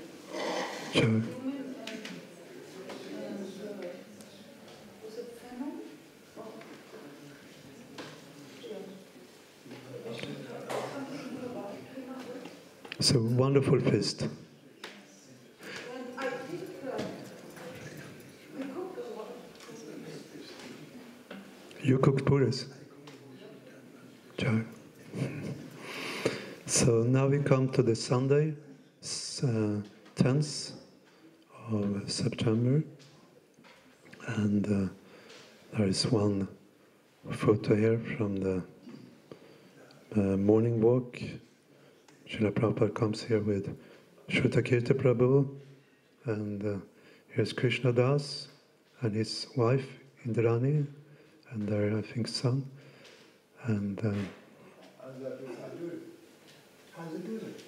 Hamsaduta. Yes, Hamsaduta is also there. I also want to mention something about what I have heard about prasadam for Prabhupada this week. And Prabhupada expressed that we should use what we have ourselves. We should eat what is growing locally. And so there were apple trees, pear trees, and Krishna Premi told a story. Maybe you can just mention it quickly, how about when you were picking apples, Prabhupada was at the balcony. Yes, Prabhupada was sitting out on the top floor balcony where his room was, and he had no shirt on, and it was September, so everyone was amazed that it was so warm, and everyone was saying, how is it so warm? Prabhupada must have brought the warmth with him. There's no way it's this warm normally. So he was enjoying, and I think it was me and someone else went out to pick fruit. I'm pretty sure it was apple from a tree out in front. Or maybe Ajit remembers, was it a pear tree or apple tree? A pear tree, okay. Oh, well, we went out to pick pears. And Prabhupada just was looking down at us, picking them. And he said, you know, if you pick them straight from the tree, you can just accept it straight from the tree. You don't actually have to offer it. And I was quite surprised because we offered everything, you know. But it was like, no, this is. He didn't say any more, but I got the understanding that this is coming directly from a gift from the tree, that is a gift from Krishna, and so it's like we can take it. There's no sort of middlemen in between or anything. So that was very nice that Prabhupada gave us that special, instruction. Thank you very much. So also you see here lingonberries on the right side, and they served Prabhupada a bowl of lingonberry, and he ate that Also something about that Prabhupada, he got his massage because of the warm weather. They were, you see the balcony up here? What I understand, he was sitting there, and Ajit Prabhu, you remember? Yeah, well, no, I remember that he got his massage up there. Yeah. Nice and sunny weather. Okay. I wasn't the one who did the massage. did. Yeah. Yeah. Oh, you gave him massage up there on the balcony? Yeah. Oh. And you asked me the other day whether Prabhupada got the massage in the back of the temple, and I told you no, it's up on the balcony there. Remember that? Yes. And I just got it confirmed by Pritu just a few minutes ago that yes, Prabhupada used to take it. I saw it from the garden. Yeah. So he was there, he got a massage, and we saw him and we did it. Thank you. So now it's still Sunday, and they had a second program at Kårhuset. So this program had a special subject, like lecture title, The Guru and Spiritual Life. And then Prabhupada, he chose to speak from Shisha Gurashtakam, explaining the different verses. The 8 prayers of Srila Vishwanath Chakravarti Thakur, describing the qualities and activities of the Guru. And Prabhupada, he first spoke about samsara, and he said actually we are going, transmigrating from body to body, not only from life to life, but it's taking place right now. So he gave that example that like now we all had baby bodies just a few years ago. So now we have step by step going from baby body, we see here, to childhood, youth, and so on, step by step, to old age. So Prabhupada explained that very clearly. So that's samsara. And then he compared it with Davanala. It's like, he said, it's like a forest fire. And why? Because we are forced to accept unhappiness. That's why it's compared to a forest fire. So we will hear Prabhupada now speak shortly about this. That is compared with Davanam. Davanam means forest fire. In the forest, nobody goes to set fire, but it takes place. Everyone knows it. Similarly, within this material world, nobody wants to be unhappy. Everyone is trying to be very happy. But he is forced to accept unhappiness. This is the position. Therefore it is called Davana. So now we come to Monday, the last full day, 10th of September. And Srila Prabhupada, he gave a program at Sigtuna Stiftelsen, Sigtuna Foundation. Bhagavan Prabhu, he actually met the director of Sigtuna Stiftelsen, I think, on Harinam in Stockholm. And you connected with him and you had a nice talk. I think his name was Ulf Söderlind. Yes. And then there was arranged that Prabhupada could come to Sigtuna Stiftelsen to speak. Is that correct? He sent an invitation. When we spoke about it, he wanted to see Srila Prabhupada. Thank you. And I think Krishnadas did the actual negotiation with Sigtuna Stiftelsen after that. But can I just go back one day? Please. And when in the old student union, when Prabhupada was there, what happened was that actually the summer had been wonderful. The whole summer was warm, really surprisingly well, nice. But we were on the streets every day. chanting and distributing the books that we had, the little Krishna, the source of all pleasure. And with us on the street were a lot of people collecting money. There was the Christian groups, there was the alcoholics, the drunkards. They were there collecting money for their wine. And we used to have two people coming, and there were two jokers. One was tall and one was short. Very, very joking. And as it is sometimes with people who are subject to, addiction, they can turn in a minute or a second from happiness to aggressiveness. So they started off being aggressive towards us. But we used to talk to them every day. I used to talk to them every day. And finally, we had a very nice relationship. So I invited them to come to the student union to hear Srila Prabhupada. And they did. I was quite surprised to see, but they did. And then Prabhupada lectured on the point of how do we see Krishna, as you mentioned. And one of the similes, metaphors that Prabhupada gave was that, well, even a drunkard sees Krishna, is taste of wine. And they loved that. They talked about it for days and days afterwards. Krishna is, yeah, exactly. So, well, that's, I guess. Thank you so much for mentioning that.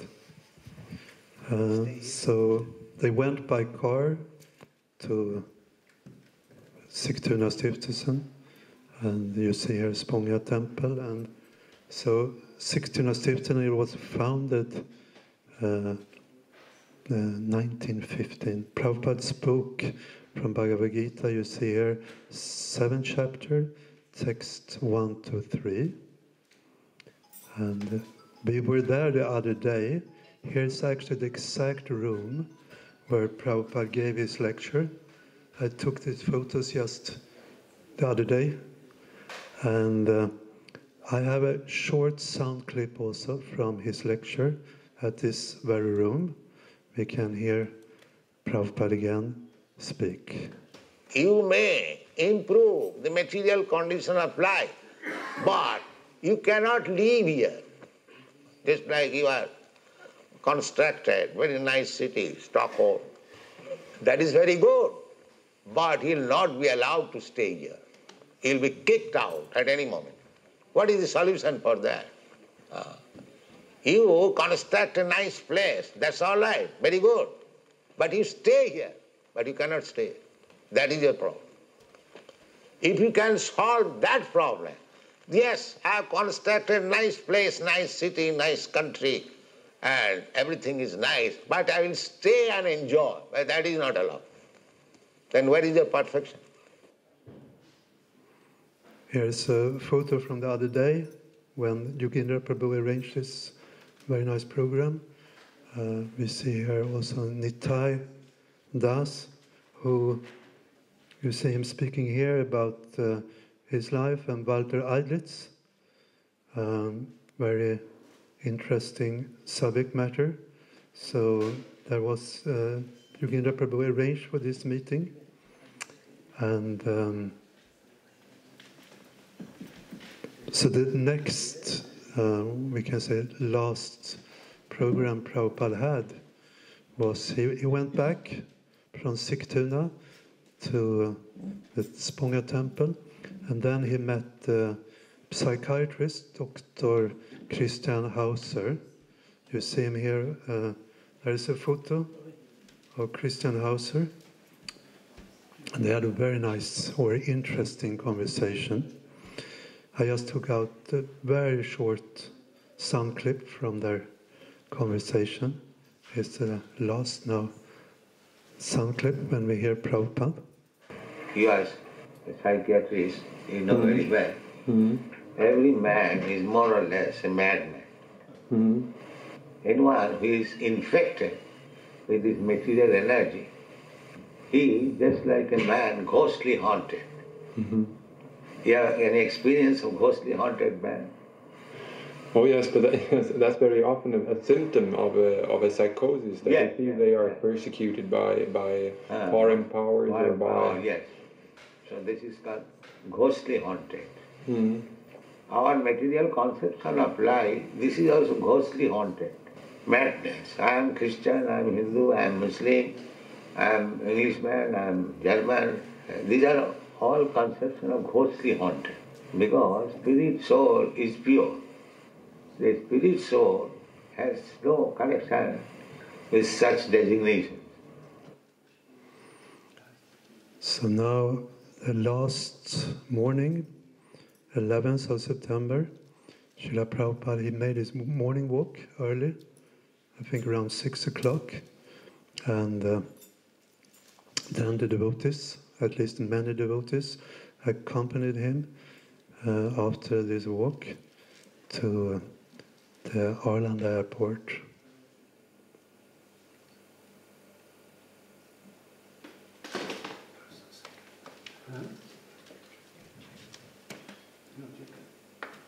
So Prabhupada left, he was leaving for going to London. Now, just like ending this presentation, I want to show you a letter that Prabhupada wrote to Ajit Prabhu 7 months after this visit to Sweden.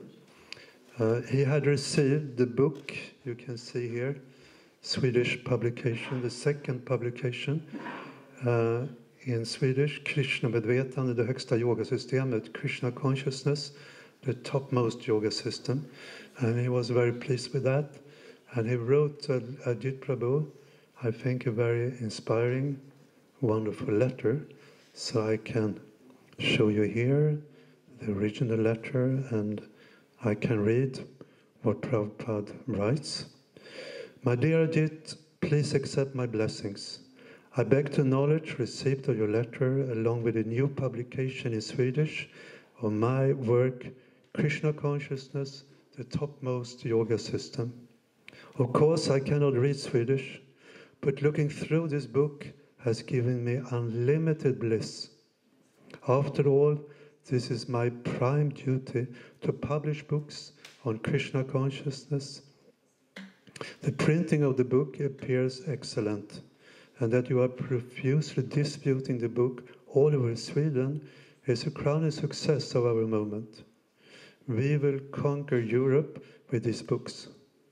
I can only thank you again and again in sincere gratitude for producing this literature, and pray to Krishna to bless you with all spiritual advancement. I'm planning to go to Paris, France in the second week of May.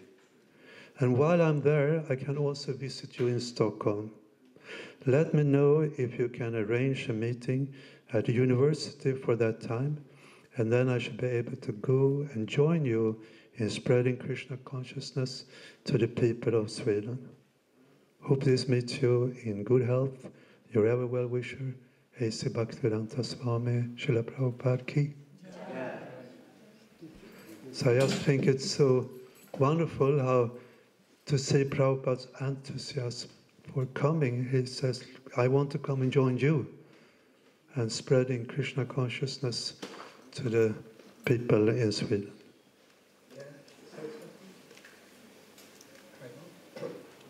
Maybe it's out of place now, but I remember when one time we were walking down the stairs with Srila Prabhupada. I was right behind him. And Bhagavan and Ajit were waiting for Prabhupada down there. And when Prabhupada reached him, he said, so how is my godbrother? I mean, he obviously was referring to Sadananda. And then they said something, I don't remember what they said, but Ali said, yes, he was ruined by his health. Ruined by his health? Yes. Okay. I still remember that one. Where was this? This one in the temple where Prabhupada was visiting. I don't remember the name now of the place, what it was. Sponga, yeah, in Sponga. Thank you. Hare Krishna.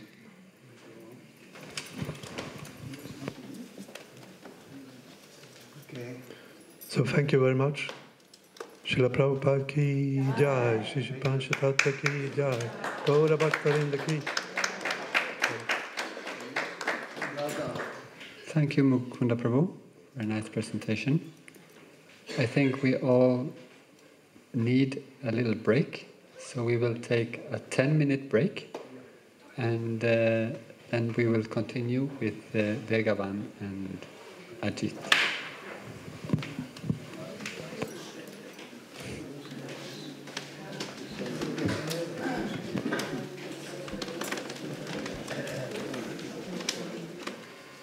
Hare Krishna.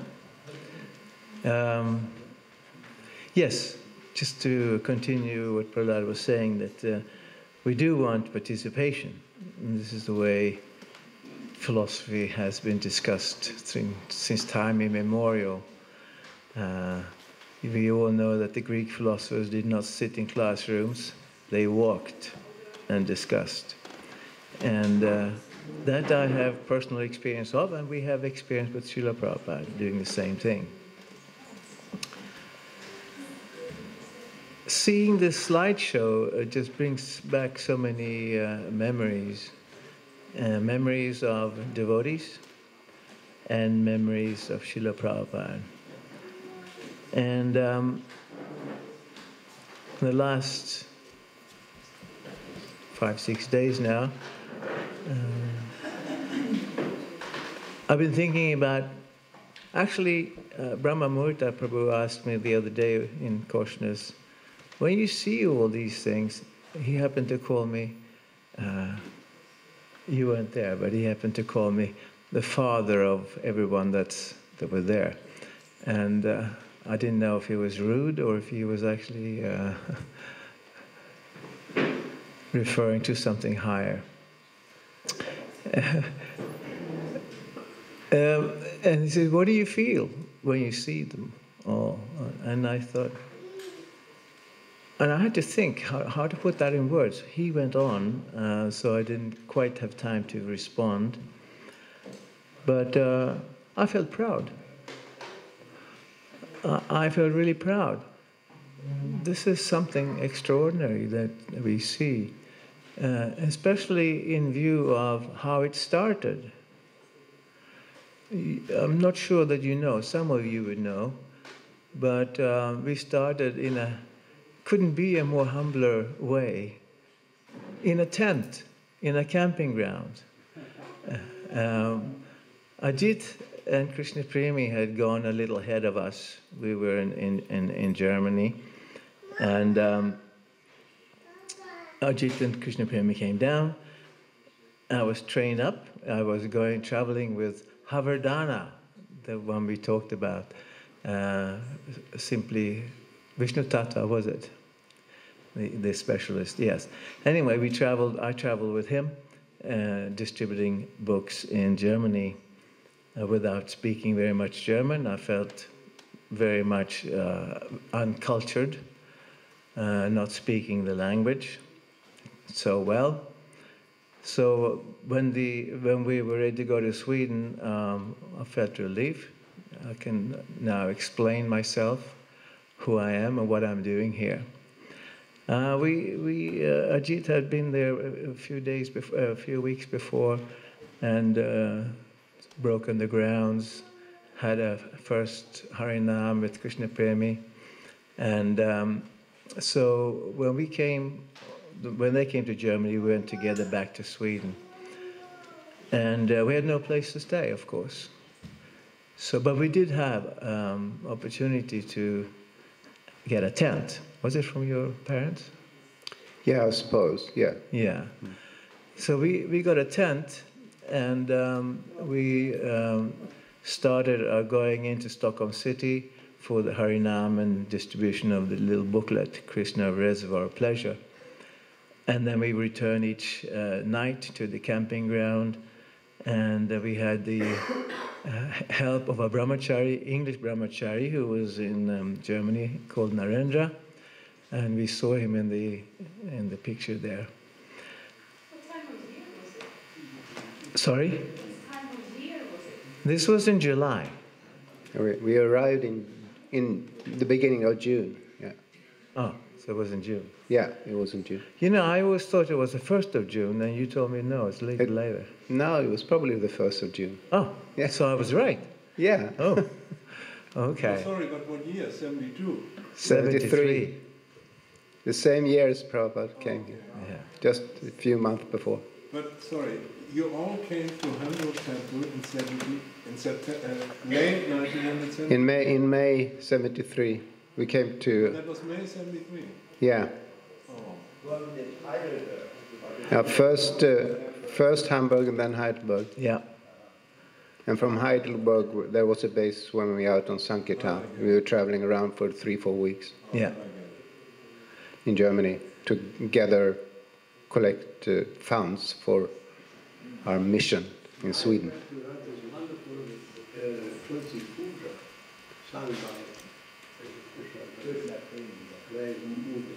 Right. She always sings very movingly.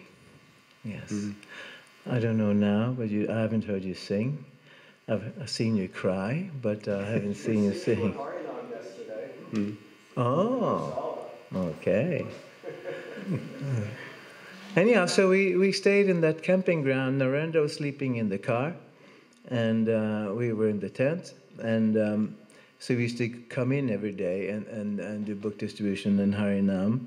And that's where I met these two drunk gentlemen who attended Prabhupada's lecture, loved evidently they spoke English very well, so they understood the taste of wine was Krishna. And so they actually turned towards the end, instead of coming to us in the beginning to ask for money for, buy some more wine, they started giving us money. They collected money and gave to Krishna. So that was the humble beginning. And then we've seen how the progression went from Spånga Temple, from the tent to Spånga Temple. We also stayed a while in student rooms in Uppsala. Right. Yeah. So it was like a nomadic existence. Anything you want to say there? Yeah, one thing, and like Krishna Prem and we came in April first to Sweden, and then we went down to Germany in May. And during that time when we were in Germany, this book, Krishna, the Reservoir of Pleasure, had been printed in Germany and sent to my parents' house in Sweden. And it was 32,000 copies that came in a truck to my parents' house. And they were completely amazed. Well, what are they going to do with all these books?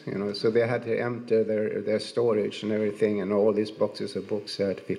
And we were not there, and we were in Germany at the time. So when we came back to Sweden, we had to do this. The books had been delivered. Yeah. Our experience with... Sorry? Who translated? There was Smita Krishna Maharaj and myself.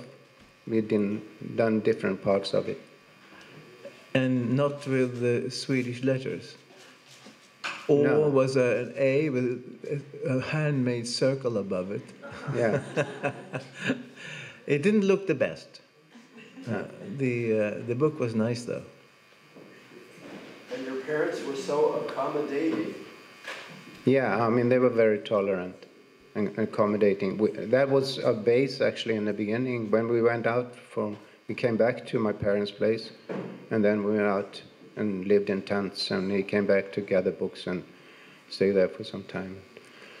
During about a month and a half. In July, we rented a house in Spånga. But you had a tulasi there in Västerås. Yeah. We actually planted tulasi in April when we came there, and seeds, and then my mother took care of them when we were down in Germany. So when we came back from Germany, they were quite big already. They had grown very well. Do you remember where the seeds came from? India. Well, your parents were always accommodating. Yeah. We stayed there so many times, passing through, and so many times. eating them practically out of the house. You know, I remember your mother wasn't very aware how we could eat. And yogurt, and then usually in Swedish houses they take 1 or 2 tablespoons of muesli. Well, we finished the whole thing, and so they were quite amazed at the amounts we could eat. Yeah, so that's how it happened, how it started, and we used to be on the street every day in front of the bank, which was made our bank, and they saw us come in every day and deposit money very diligently. And I was actually, Padmavati was asking me that day, how could you get such a nice house in Spånga as you saw with no money, and no one had a job? How is it possible? And I don't know the answer to that question, except that the man was quite positive, wasn't he? At the bank? No, at the one renting us the house. Yeah. He needed to rent out the house because he was bankrupt, and he couldn't stay there, so he had to get a cheaper place and rent the house to us. That was the thing. He had a company, but gone bankrupt, and he didn't. Yeah, konkurs. Vad heter det? Bankrupt. No, it's bankrupt. Yeah, okay. So he rented another, a cheaper house for himself and his family, and so we could rent that house. Yeah, still amazing how he allowed us. But then we're dealing with the Supreme Personality of Godhead, so anything is possible, and we learned that from Prabhupada. Prabhupada's personal example of everything is possible. But I'm thinking later, actually, when we're going to get Golden Gård. If I remember rightly, we had 12,000 crowns in the bank at that time. And it's quite daring to go and ask for a few million, $1 million and something for a loan. And one of the reasons was because we developed, crown by crown practically every day, going in to deposit that money. They saw that there was continuity here. And then we developed a good relationship with the bank. So they had some belief in us. You have some more there. Not really, no. Okay. Yeah. But it was... Sorry? Prabhupada's father? Well, Prabhupada's father, he was a surveyor. And as a surveyor, you have a lot of contacts with people in the real estate, both the shady ones and the not so shady ones. And he happened to know the person that, it's a long story. Golden Gård used to be a prime place to go for a weekend for Stockholmers, because there used to be like a cafeteria, art, all sorts of things going on. It was like a cultural place, and very nice, grass and people visit. Then it was bought by a, like we call them in Swedish, a torpedo from Mr. X. Mr. X was a mafia man, and he had a man that was doing all the dirty work for him, and he had bought Korsnäs. Unfortunately for him, he was, as far as we got to know, ordered to commit suicide, or else someone else would do it to him. So he did that in Korsnäs. Yeah. But the person with most of the money left in the, what would you say, who provided the loan, wasn't just the bank, it was a real estater, if you call him that. So we got to know him through Prabhupada's father. And it was quite a scene. We went to meet him to discuss this project, and Ajit and myself came in wigs, reasonably good wigs, I thought. And we sat down in the Grand Hotel, the most expensive hotel in Stockholm. He invited us there, and we discussed the conditions. He liked us. He liked us, fortunately. And so we started discussing how to do this. And it was decided that we should sign at Korsnäs. We're going to put the final signature on the loan and everything. Sorry? This is 77. 77. Yeah, it's yeah. Yeah. And I remember walking up towards Korsnäs from the road up there first time and thinking, oh my God, this is perfect. This is heaven, but how are we going to afford it? How are we going to pay for it? Anyway, we assembled there, and together with a lawyer, and we sat down to read the conditions, and at the very crucial moment, a very gross man rushes into the room and says, "I'll buy it. I'll pay cash, for it." And I thought, oh my God. And it was 450,000 more than we had offered. Yes, he offered. So I thought, we're done. And but it turns out that the man that we've been cultivating, Mr. Bolin, he really disliked this brutish man coming in, who was the owner of a big restaurant in Södertälje. So he didn't take that offer of cash and 50% more money. So we signed. So these guys. Sorry. So these guys should have it, he says. Yes. Okay. And he said, for this I get points in heaven. He did. And they continued to be friends until he left his body. I would like to say some things about this occasion and thank everybody who has arranged all these commemorations. I mean, for Jubilee, and also I've been thinking about how the mission has developed over the years, because it was very dynamic for a period of time when we got Korsnäs, and up till the beginning of the 80s, so many devotees joined. And it was a very dynamic period.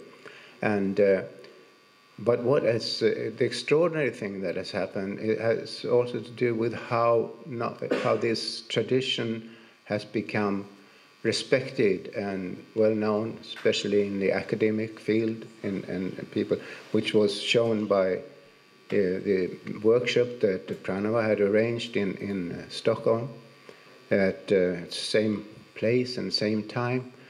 50 years later at Stockholm University, when scholars from all over the world, from India and the US, came to speak about Vaishnava philosophy and about the significance philosophically and also historically, what has actually happened. Because before Prabhupada, there was nobody hardly at any Indology departments or religious studies departments who were interested in Hindu theism or Vaishnava philosophy. But now it's well known all over the world, and it has some impact on that level. And I feel very enthused by this, because when I joined the Hare Krishna movement, it was specifically the philosophy that attracted me. I thought it was a little too much to shave a head and dress like that, but that was part of the whole thing, and go out in the streets. But it was specifically this tradition that attracted me very much. And actually, before I left Sweden in the aid of, together with Vegavan, we both studied philosophy at the philosophical department in Uppsala. And we went there, I remember, to ask if they had any books on Indian philosophy. And they didn't have any books. So they asked us, can you recommend some? At the library, at the philosophical department in Sweden. Of course, Indian philosophy wasn't considered philosophy. Actually, philosophy is a Western thing. It started with Plato and Aristotle, and then, and then I thought when we left, I want to come back here and teach them what philosophy really is. So it was such a nice thing that we had Prabhupada came to the philosophical department and spoke on the 13th chapter on the Bhagavad Gita. Quite a few years later, it was not so many, maybe 5 years later, because we left 68, 69, 4 or 5 years later. And how this the Hare Krishna ISKCON has been sometimes going very well, sometimes not so well over the years. But when it comes to the knowledge of this tradition and how it's been spread and known all over the world, that is amazing, and it's all due to Srila Prabhupada. Actually, that all this has happened. In this regard, I'm wondering, when you first came, there was, as we heard, a very secular, to put it euphemistically, atmosphere here in Sweden. But at the same time, there was a lot of interest. For example, Ulf Söderlind at Sigtuna Stiftelse, the director, this foundation, a very prestigious Christian foundation. He approached Vegaman on the street when he recognized that this is from the Gaudiya Vaishnava line, which he had become familiar with. So how does this dichotomy go together, that they were very much against and at the same time? You understand? Typically Sweden. Yeah. But even if it's the dominating atmosphere in media and the politics and everything was of course very secular and very, in a sense, atheistic, because we had a famous philosopher in the 40s, 50s called Ingmar Hedenius, who was very prominent. He criticized that the theological department at university shouldn't be there. It's not science. It shouldn't be. So he wrote a book called Truth and Belief, where he criticized Christianity very much. And there is a saying about what you call him. There is no God, and Ingmar Hedenius is his prophet.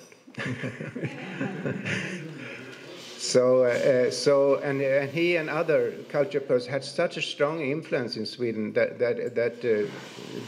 religion was not discussed very much on the broad cultural scale. But of course, there were always, Christians, and there were always institutions like Sigtuna Stiftelse and all these things. So it doesn't mean that it didn't exist, because it did, and they were very open to dialogue, especially the Sigtuna Foundation. So that was, they were interested in dialogue with other traditions. And this goes back to Nathan Söderblom, who was Archbishop of Sweden in the beginning of the 20th century, and he was very open to dialogue. So within the religious sphere, there has been quite in the Christian Swedish church, they've been very open to dialogue with other traditions. And this way also, Vega and myself, caught on to, and we were very much engaged in those kinds of activities when we were here. Yes, I mean the media was one thing.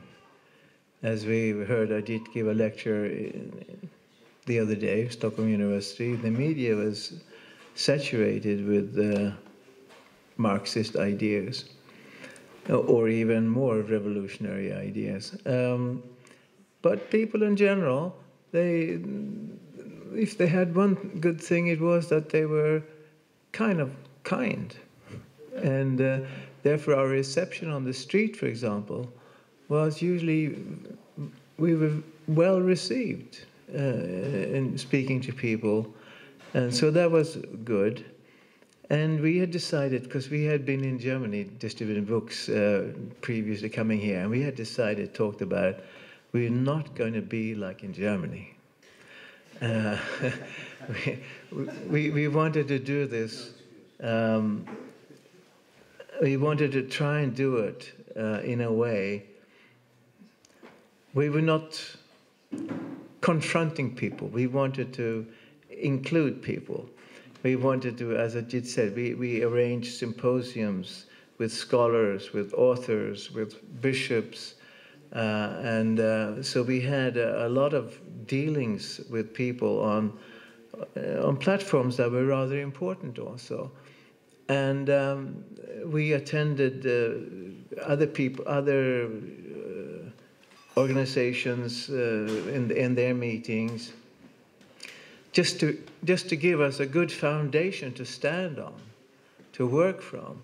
And that was on the instruction of Srila Prabhupada, actually. He told us to come here and preach to the intelligent people. And so that's what we decided to do. And I mean, I found it, in those days, of course, we dressed in dhoti and kurta, traditional, and there was no difficulty seeing people, whether it be a bishop or a leader of a huge company or something, because they couldn't figure you out by looking at you. And usually they look at your hair and your clothes. What sort of person are you? Here we come with no hair and different types of clothes. So they were listening more than usual to us, and it worked very well for some time.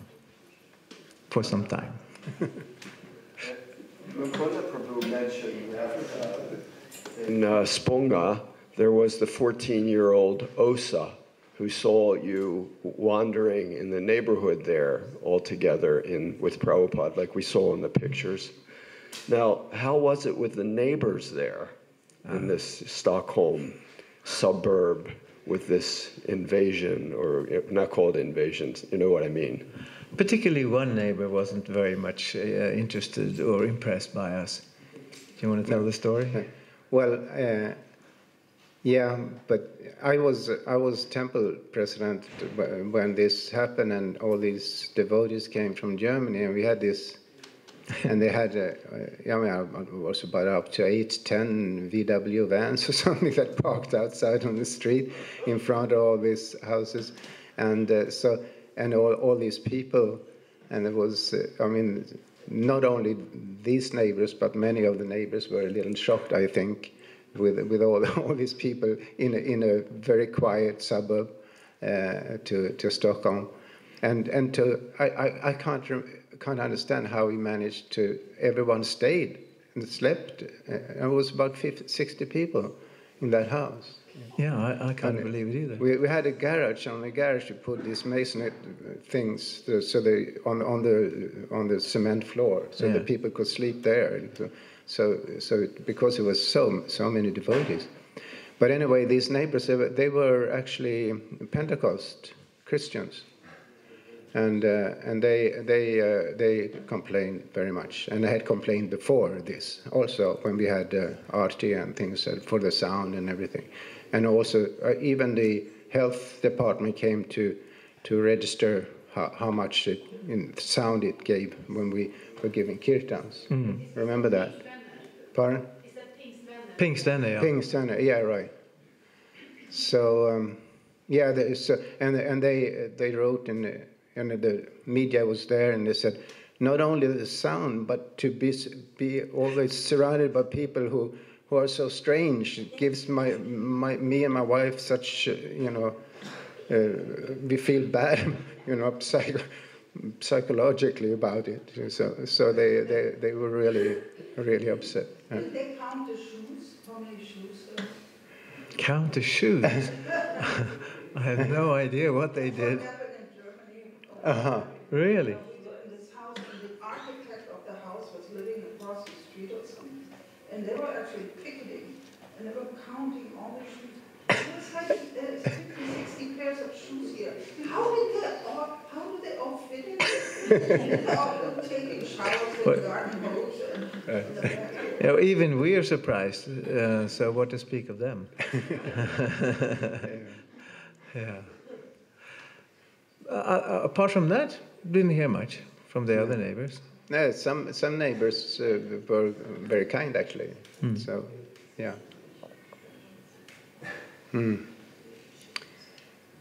So there hasn't been a. It's going to raise a card or something. Oh, you're raising the card. Okay. Sorry. Directly after Spånga, or was Grevgatan in between, or was that the same time, or? Grevgatan came after Spånga. Yeah. And that's a long story too. Yeah. I think it was we stayed in Spånga from July 73 till January 75. Then we got Grevgatan. Yeah. And then Korsnäs 77. And Almvik 81. I think Vajinath was asking you a question in the at the university lecture. Yeah. Are you saying that there were 200 devotees in Sweden? Yeah, I'm not quite sure whether this was already in the 70s or already in the 80s, but it must have been in the 70s because I left Sweden in 79.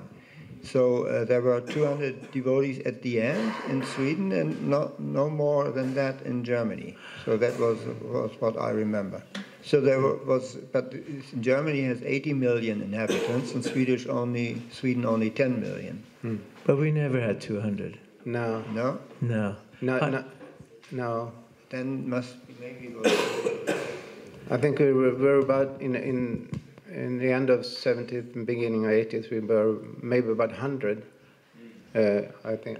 100 and then we were maybe some temples, other towns. In Norway and Denmark and Finland. So 125 altogether we were at that time, yeah.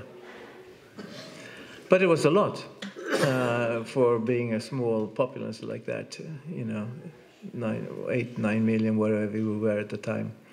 So in Sweden, so we did well. In 76, when you finally recommended me for initiation, you kind of lamented in the letter to Prabhupada that there are devotees coming, joining, but they're not the Swedes. Yeah. But I'm always moaning and groaning. But Prabhupada wrote back and said that, well, it doesn't matter, at least they're coming. Yeah, well, when we actually got Korsnäs, and that's when we started getting Swedes.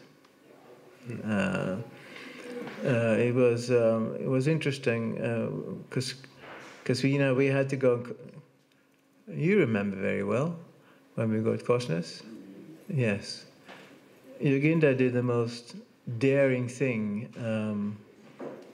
I'm telling a story, glorifying Yoginda here. He had a chain. What do you call them? Saw? Yeah, and he had to open up to make the deity's room, and my goodness, it was scary to watch. With the same intensity like you do everything else, it was you attack that wall, standing on a flimsy ladder, and managed to open up this huge hole. And look, 10 fingers still. Yeah, but there's something missing in here. Yeah, I don't know what happened. All right. I think our time is up. Yes. There's been a show. You're supposed to show a card, but you didn't. Yeah, he has done it twice now. Oh. All right. So that was it. Thank you very much. Thank you.